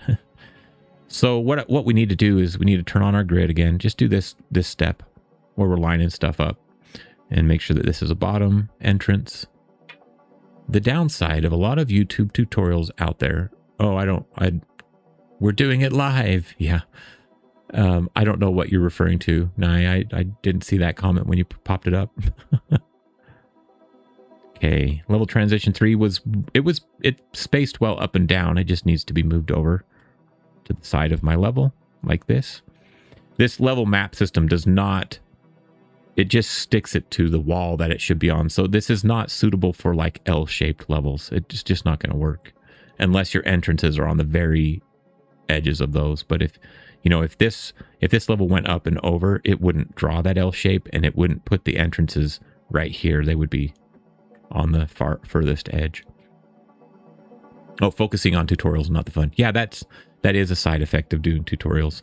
But honestly, that is kind of a side effect of building a game too. Like if you're building a game and it's not fun yet, that might be okay. If you can't find the fun, then that's not okay eventually, right? But if you're building systems that work, then you can use those systems and you can pull fun out of them. And that's what we've done a lot of the time with this tutorial series. I hope that's been my goal, is to get a little bit more focused on systems, right? Like we built map system, we built level systems, we built more, more modular things. So yeah, that is the goal eventually, to make them fun. I'm going to go ahead and update this. Okay. I need to move my bottom entrance over, and I need another entrance up here. Which actually, you know what? That doesn't make a whole lot of sense. Let me go back to my, maybe this room should be short and connect. Yeah, let's do that. It should be shorter. I'm so sorry. It has to be shorter.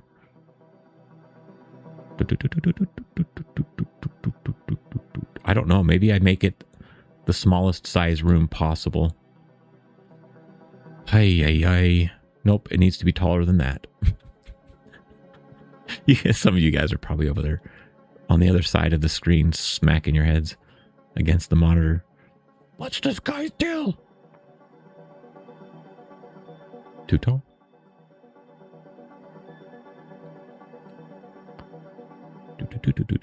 Still a little too tall. Boink. One click. Let's see if that was enough. There we go. Okay, got to move entrances again. And we had it all lined up. I'm going to turn off these tile map layers. Really, it's just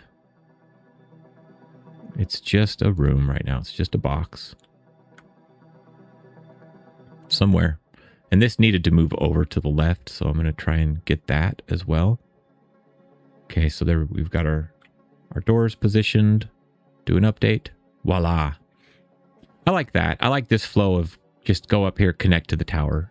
And then you can come around and maybe you go up, and eventually maybe this room's up here, come here, and there's something here, and there's a shortcut. So then once you have that shortcut unlocked, you can go back up here instead of maybe whatever. Maybe this is kind of a windy way to get over here, and then there's a shortcut way. Something like that. Let's see. I have this thought in my head that from the save room over here, you can't really get back up here very easily, if at all. So I'm going to visit this map real quick. And let me just put in a little one-way platform. Just a teeny one, just a couple, or maybe two. Let's put one here. Here. Oh, that's not even. I wanted it to be even. Can I reach that? I don't think I can. Whatever. Let's do this. Let's just try this out. Let's see. Xylonolist. Zillionolist. Oh my gosh. Zillionolist. Thank you for the amazing work, Michael. You're welcome. I'm glad that it's amazing to someone. Because amazing, I already know that I am. But the little mice go doodle-dee. Something like that. You guys seen Coraline? I always think of that funny neighbor who's got the dancing mice. It's nice, but... amazing, I already know that I am. He's just funny. He's a funny character. Let's see. Nice, Michael. Okay, cool. So now we can get up there. Now that shortcut, it can be a shortcut in the future. And this room is ready to be built. And this room will be pretty easy. I mean, let's turn on our tile map layer 1. Duplicating a level and then erasing stuff to be able to work on it can be kind of a pain, but I don't know. It's just like a habit I have, and I don't mind it. I'm gonna look at this tile map. I gotta look at this tile set, because now that people have asked a couple times, or I brought it up, the tile map, auto tiling, maybe it's worth adding a terrain set. Oh, because I like trains. And let's call this, I don't know, whatever, castle. Give it a color. I'm going to make it a reddish color, so it's very different. And then I'm just going to come in here and I'm going to paint this real quick. And hopefully I get it right. So we want to go in here. It's been a while since we've done this. Just get our terrains. Pick terrain set 0. Castle. And now we got to select what is part of our castle terrain. All of these are. And these are. And these are. Now these little half overhangs, you're just going to have to add them manually. Now that those are added, I don't think we have a single, you know, that's what's funny. Do we have a single brick? Oh yeah, maybe this one. Maybe that's a single brick. So yeah, this should go fairly quick for the most part. A lot of these are going to be easy. Now, there's actually another reason why I don't use auto tile a lot on these, and you're going to notice a conflict here really quick. Top edges. You notice I've got 1, 2, 3, 4 versions of that top edge, and I feel like there's a way to actually try and use all of those, but I don't know how. So right now, I don't know which one. It'll probably only paint one of them. I don't know. But that's how that works. Now, these are, like, this is a corner here. Oh, no. No, I can't do those. I can't do those. These are two. That's part of the problem. A lot of this is a problem. See, these are two tiles in. That's why I don't do this. Dang it. I can't use these because our 9 sprite doesn't account for these double depth, double height. Yeah, alt tiles, Nye Digital says, there is a way to mess with that, but I forgot. This is the main reason I don't. The only tiles for this castle that are suitable for auto tiling are thin ones like this or this, potentially. Right? Because otherwise, what is that? This is like that. Otherwise, yeah, you just can't do that 2 tile depth thing. This must be that piece and that piece. Lone Edge says, just so I know, I'm following this course, but I can't see these assets, including the character.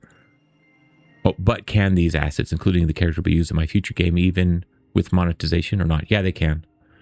They might not be, you know, I intentionally, not to be mean or anything, I just didn't put the work into them to make them fully fledged assets. Like they're just not 100% finished, but you can use them and you can add on to them. You cannot resell them, but you can use them in your own work.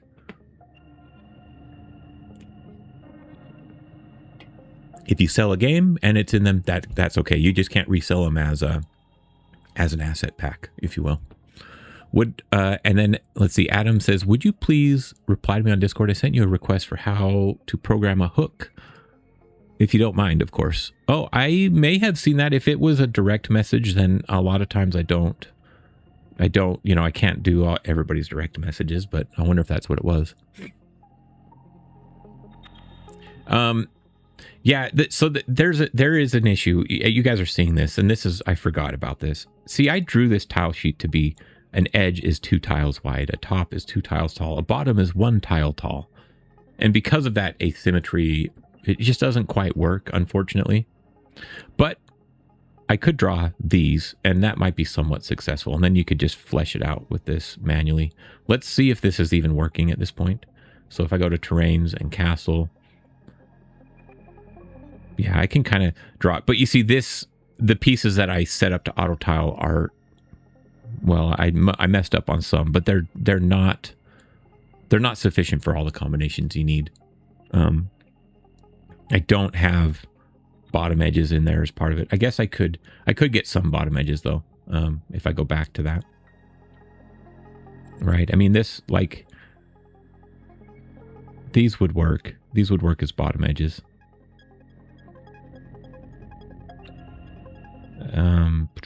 Because the bottom edges are, what am I doing? There we go. But I've got something. I've got one or two of these messed up. I drew them wrong. I'm not seeing which ones.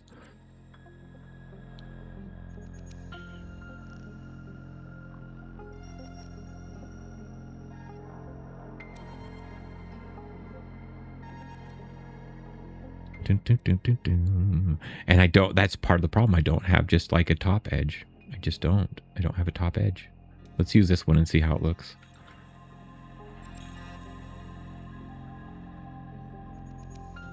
There we go. That fixes that a little bit. But it's just not going to be perfect, you know. So you would have to add a few more pieces to make this work. But then eventually you'll run into an issue where if you want to follow what I did here with these, you know, multiple tile pieces, you're just going to have to do it manually. I don't know if they'll be working on a new kind of solution to help with that or not. Yeah. Lone Edge says, okay, thanks. For now, oh, I might have skipped one. Nice says, yeah, I wanted someone to figure out how to use less than 47 tile auto tile. Yeah, there are ways, and some of those ways involve flipping tiles and things like that. I just don't draw my tile sets in a way that works well. You know what I mean? It's just, if you're doing a really simple art style, it's a little bit more, that's a little bit more of a realistic way to approach it. You could totally have fewer tiles, use flipping, rotating, things like that. And I've seen that done, and it can be done in Godot, I think, with the built-in tools. I don't think you need to build anything custom to make it work. But it, yeah.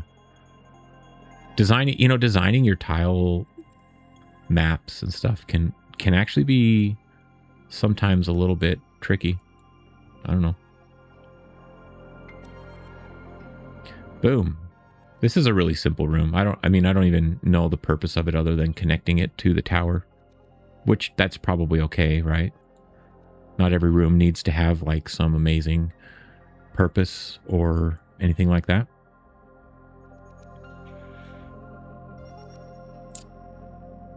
If yes, maybe you could make a tutorial on Sprite on how to make a character. Yeah, I've never done an in-depth tutorial on making a character. Oh, and you said for now you'll use these, but you'll still need to make your own character and enemy later. Yeah. You have another question while you're live. Haha. I assume that you made this character yourself. I did. I borrowed inspiration from, I can't even remember what the game is. It's like a Xenoblade game or something. I saw some sprites. So he looks like he could almost come from that game, but,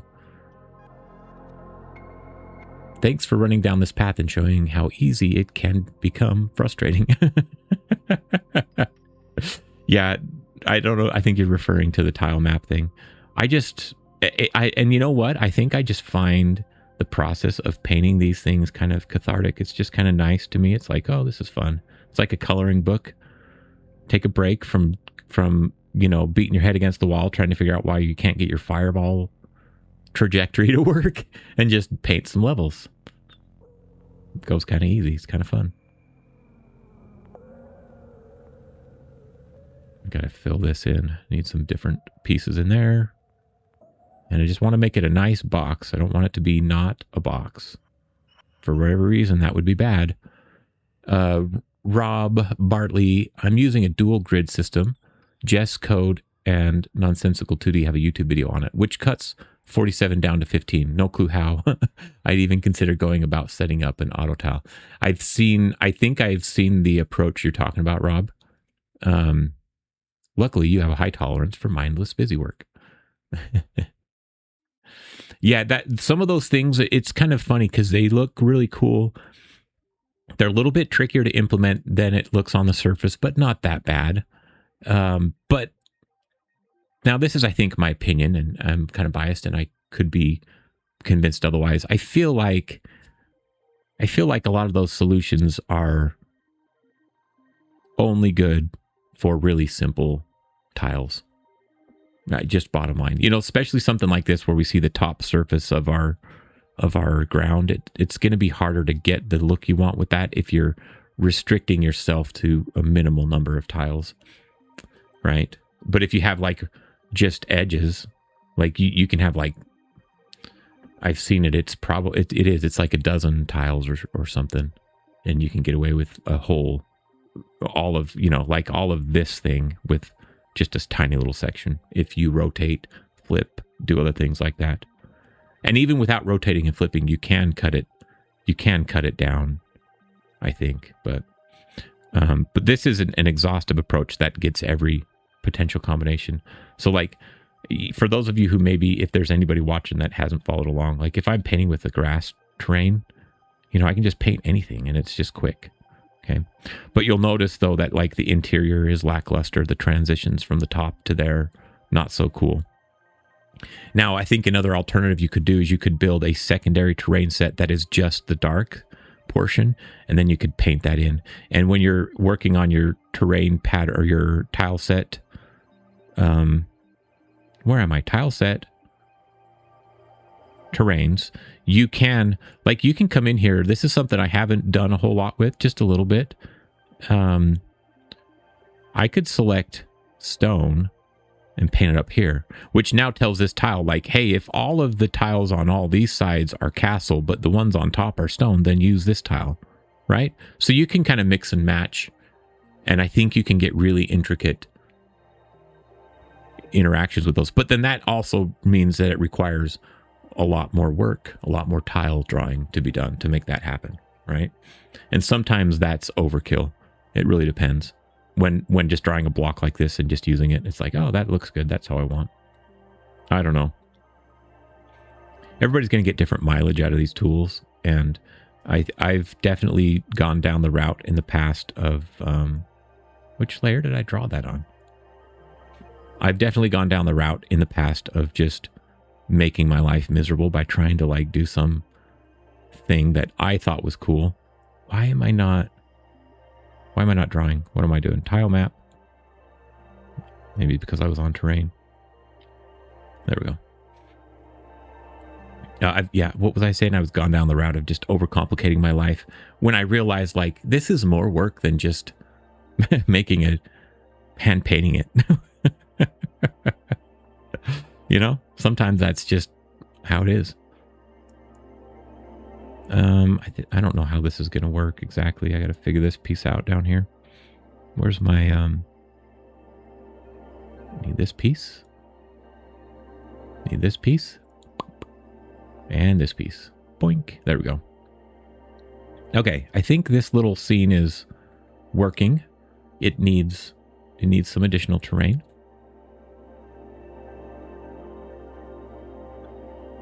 Yeah, I don't want those though.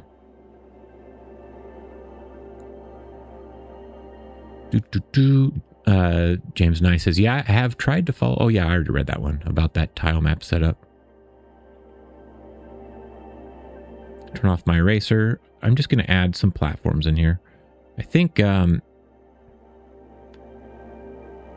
feel like this is just going to go across the whole room. Like that.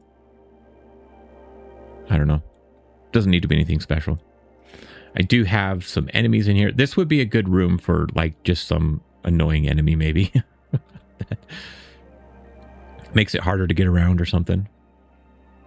But maybe what we'll do instead is just put a couple slimes. And we'll bring in we'll keep the goblin. We'll put him right here. I was going to run it, but I need to move my player spawn up. And actually, before we run it, let's just keep drawing on it. We've got background. Way too big. Way too much. Junk. Just go real quick and do this.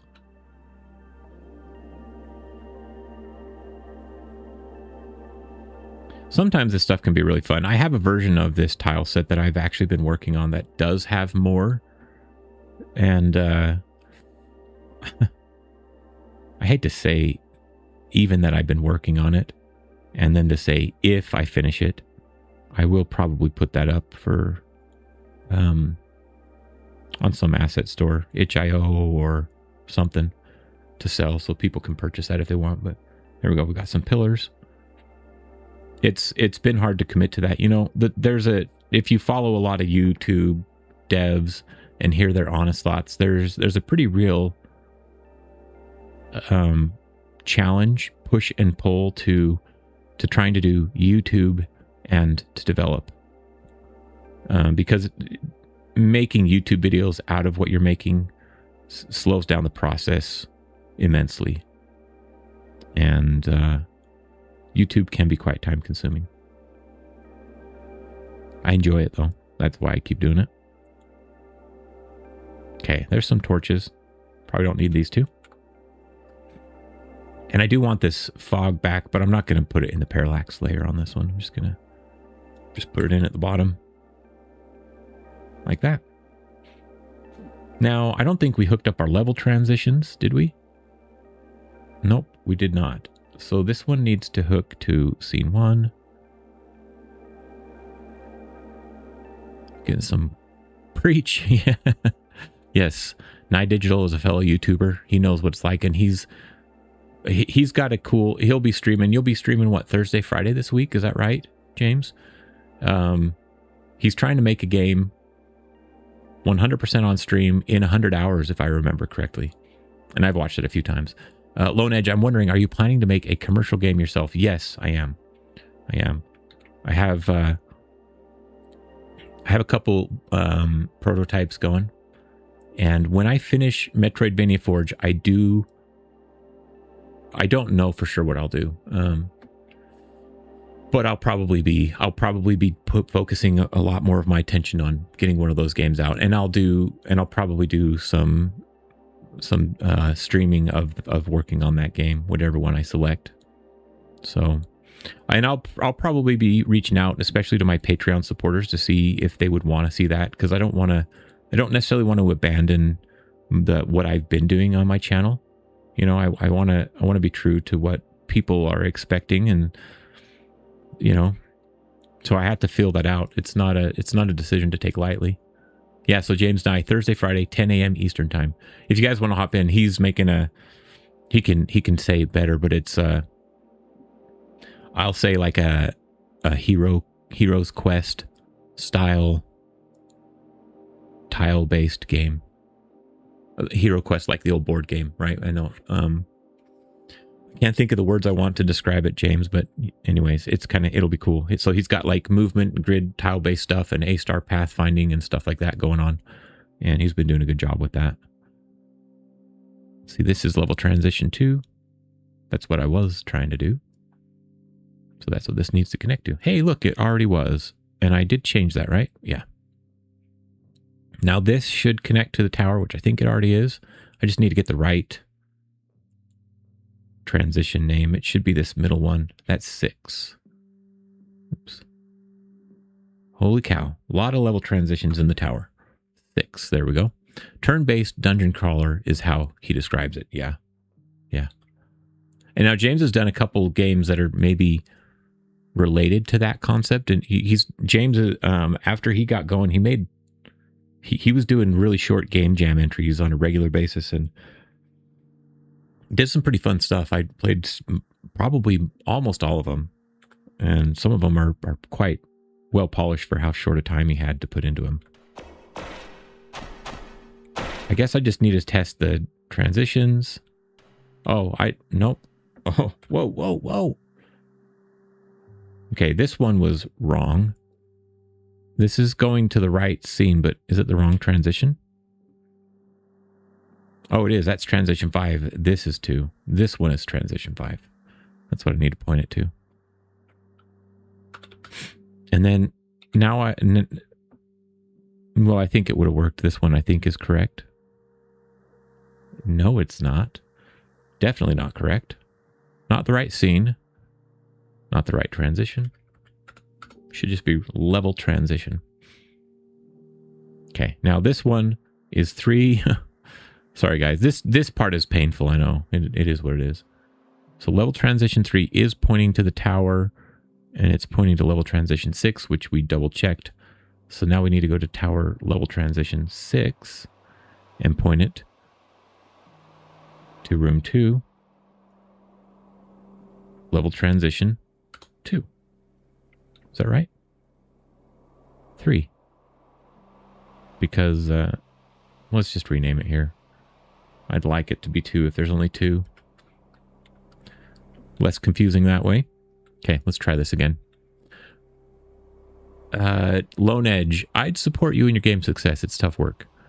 And I want to build my own game too. For now, I really want to learn coding, state machine, because I know this method is very good. Yeah, there's a lot of other things you can learn that will help, but I'm glad that you're trying. I feel like I need like an extra little platform right there to land on.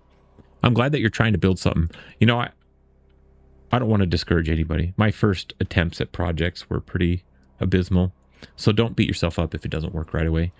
And if you're wanting to go full time, I can't give a lot of advice there because I've never tried to do game dev full time. But I would say that don't go in and think you can jump in full time if you've never done game development. Do some game jams, gauge your ability to build and learn, and you know how long it takes you, maybe what knowledge gaps you have. You'll discover a lot of knowledge gaps when you're doing something like a game jam. And then once you're there, then you'll be in a better spot to say, okay, am I ready to do this full time? Because it's more than just a financial question, right? Like maybe you're working Burger King and you're like, it's not a big deal. I'm living at home still. You know, if you're young or old, living at home still would be nice. Like, yeah, maybe you can sacrifice these things, but if you don't have the skills yet, then you might as well keep working while you build up some of the skills. My 2 cents. Yeah, let's just put this up here. No, that's actually a bad spot because remember, I wasn't able to get up there. I need this platform to be down here, don't I? Okay.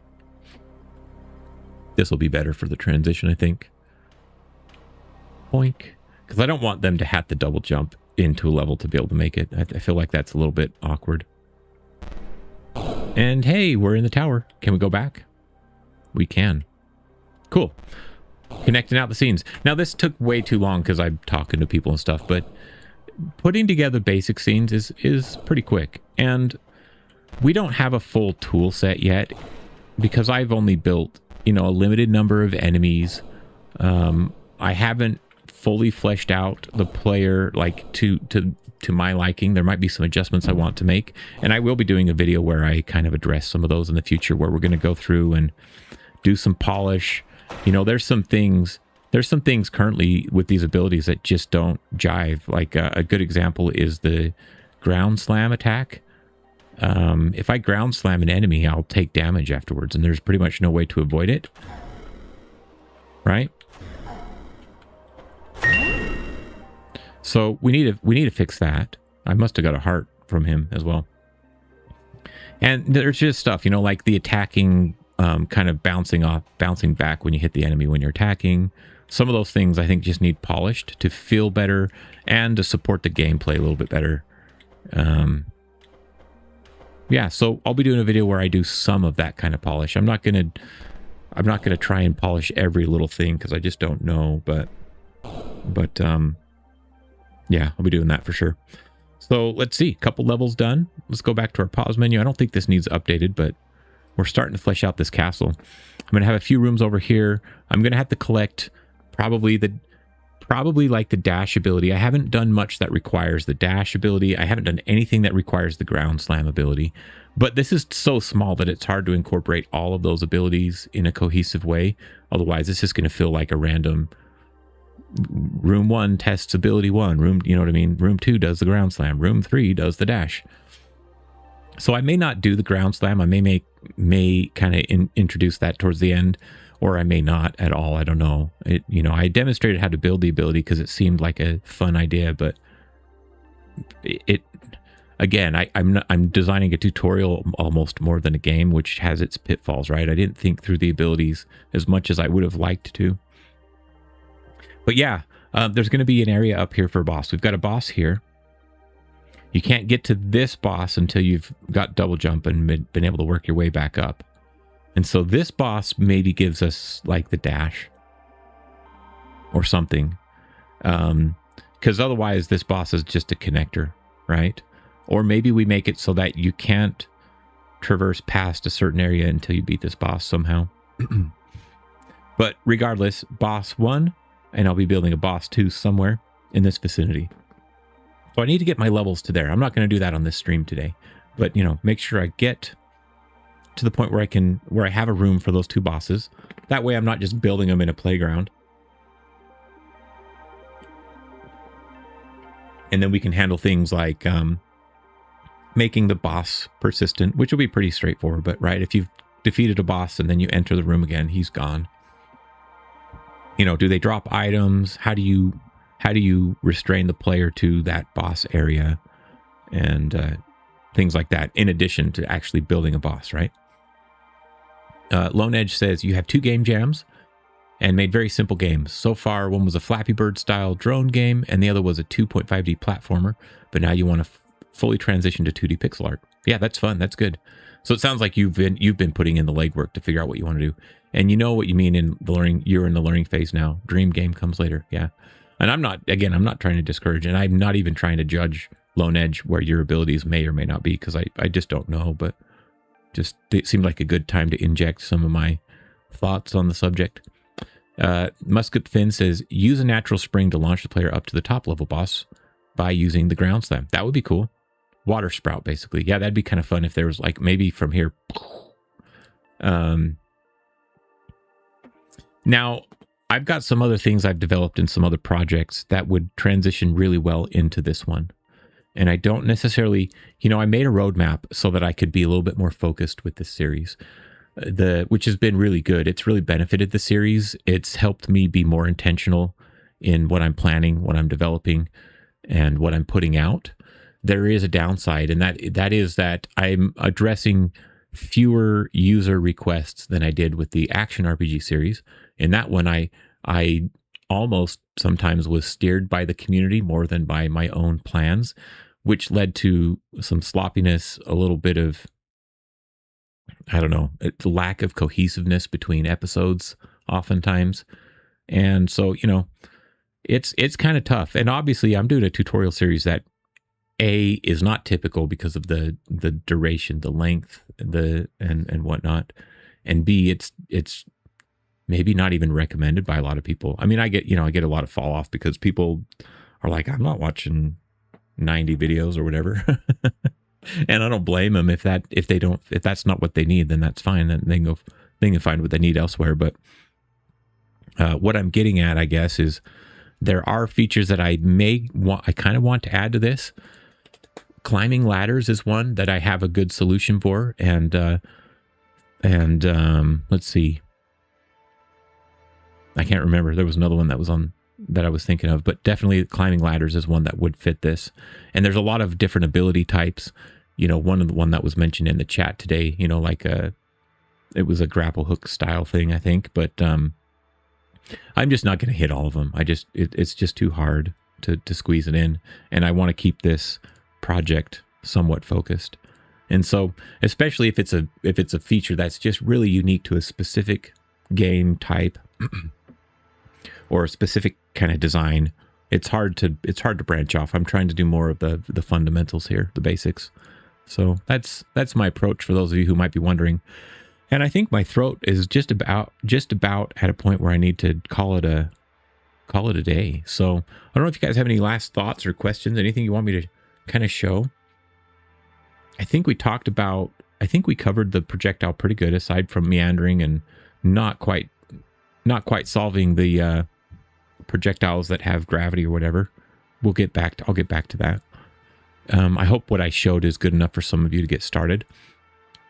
If you'd like a video specifically about that, just like from scratch, how to make a projectile, we can. Because what I showed is like not super basic. It's kind of like, intermediate version of it. What else? James Nye says, yeah, talking for 3 hours is Iron Man level. Remember to stretch your back. Yeah, I need to get up. I've got a lot going on this week. I'm going to be heading out of town tomorrow. I just have not had as much time lately as I've wanted to work on anything. But this project in particular. So I'm glad I could make time today to do this stream. I took a day off before my trip so I could have a little bit extra time, and I decided with my wife, like, I'm going to just take the morning and stream. Thanks, Mike, says Mike Allen. You're welcome. And Pigeon Wig as well. Pigeon in a Wig. In this game series, will there be a music making tutorial? Yes. If no, what program do you use to create retro music? I almost was going to do that as part of the audio. In fact, I don't know why. I can't remember why I decided not to cover music creation during the audio, the chapter where we did the audio system. So I use a couple things. I use LMMS a lot, and I use, what is this one called? MuseScore Studio 4. Let me show you this real quick while I'm here, because I just like the free things because I'm not hardcore into doing music. Now, I like music, and I did choir, but I don't read music very well, so composing music is not a strength of mine, but I know enough that I can stumble through and show you guys what I do, right? So, remind me later. MuseScore is cool if you know traditional music. So, like in here, and I don't think I have my desktop audio playing, so I can't play this back right now. It won't be quick for me to set it up, but Metroidvania theme. So like that little theme song that plays in the intro, I wrote it here. Why is it trying to sell me on all these things right now? No thanks. MuseScore is developed by... Oh, I can't remember. It's part of this ecosystem of kind of freemium apps. It's like free, but then they want to sell you packs and stuff. But this is awesome because if you know how to write or read or even just kind of vaguely read sheet music, you can write it here. And then what I did with the Metroidvania theme is I exported it as MIDI files. I think there's an export to MIDI option. I'm pretty sure that's how I did it. And then I brought it into LMMS, and I used that to get the instruments I wanted. So this MuseScore has actually a lot of good natural sounding instruments built in. And so if you're doing something that sounds more orchestral, then this might be sufficient. If you need really good sounding instruments, you're gonna have to pay. But then you can use VSTs and some other plugins here to get different types of instruments, but the support with MuseScore for those VSTs is spotty at best. Especially with the ones I was using. So I use one that simulates a Sega Genesis FM synth soundboard. I used that for the Metroidvania theme and some others that I've done, and I like that. I wanted to do that, and it would just crash and or not always work here in MuseScore. Hopefully that gets remedied in the future. And some other plugins that I like to use just don't work at all. Other ones work fine. But, you know, in here I've got a piano and some cellos for the bass line.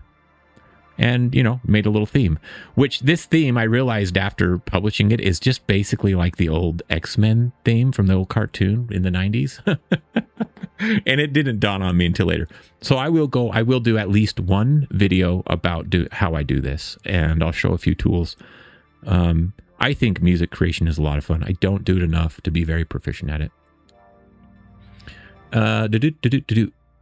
Rob Bartley, I've got a question. How do you guys figure out what to name your games? I don't. I just don't. I don't do it. I try and come up with something. Great catching this. Thanks, Michael. Oh, yeah. Thanks for joining. James Nye says he'll be killing his voice and implementing my dice art into his game tomorrow. Awesome. I don't, you know, we didn't follow up that conversation. I think I gave you what you need, at least for the basics to get started. So I hope that goes well. I will not be able to view your streams this week. I'm going to be busy. Pigeon in a Wig would love a basic music video for games making video. Trying to dip your toe into that yourself and love my original video game music from my videos. Thank you. Lately some of the later, like what we've got in the background right now is not mine, but yeah, some of the retro sounding things are things I've tried to compose. So yeah, that'll be fun. That'll be coming. And there are a lot of good alternatives to LMMS. That's just a free one. A lot of people don't love it, but a lot of people got started with a digital DAW system using LMMS, and myself included. So thank you everybody for tuning in. I appreciate the conversation and the support, and I just hope that you guys have fun making your own game. And I hope that, you know, watching me gives you, as I hit the mic, what gives you some inspiration to try and do things on your own. And like we saw in today's stream, I don't get things right the first time almost ever.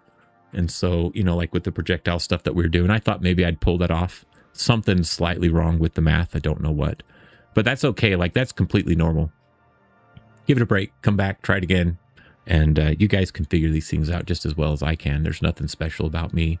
So again, I do appreciate you for watching. And let's see, join the Discord if you want to. I don't know, all the things. Give this video a like, this stream. I will be back with the boss series. Oh, I think I can't commit to a time yet. I have one of the bosses in production in a dev version of this project. And once I wrap him up, I'm going to start that chapter. Is that chapter 6? And then there may be a little break between the first boss and the second boss. But I'm also going to be providing some other resources. I've got like a little worksheet that you can use to help you plan and design a boss. We're going to spend a video or two doing just that for the first boss. I'm going to go through the process that I kind of obviously did it and started building it, but I'll go through that process with you guys. And none of my processes are gospel. It's just an approach. So thank you guys. Thanks everybody. Have a great day, and see you soon.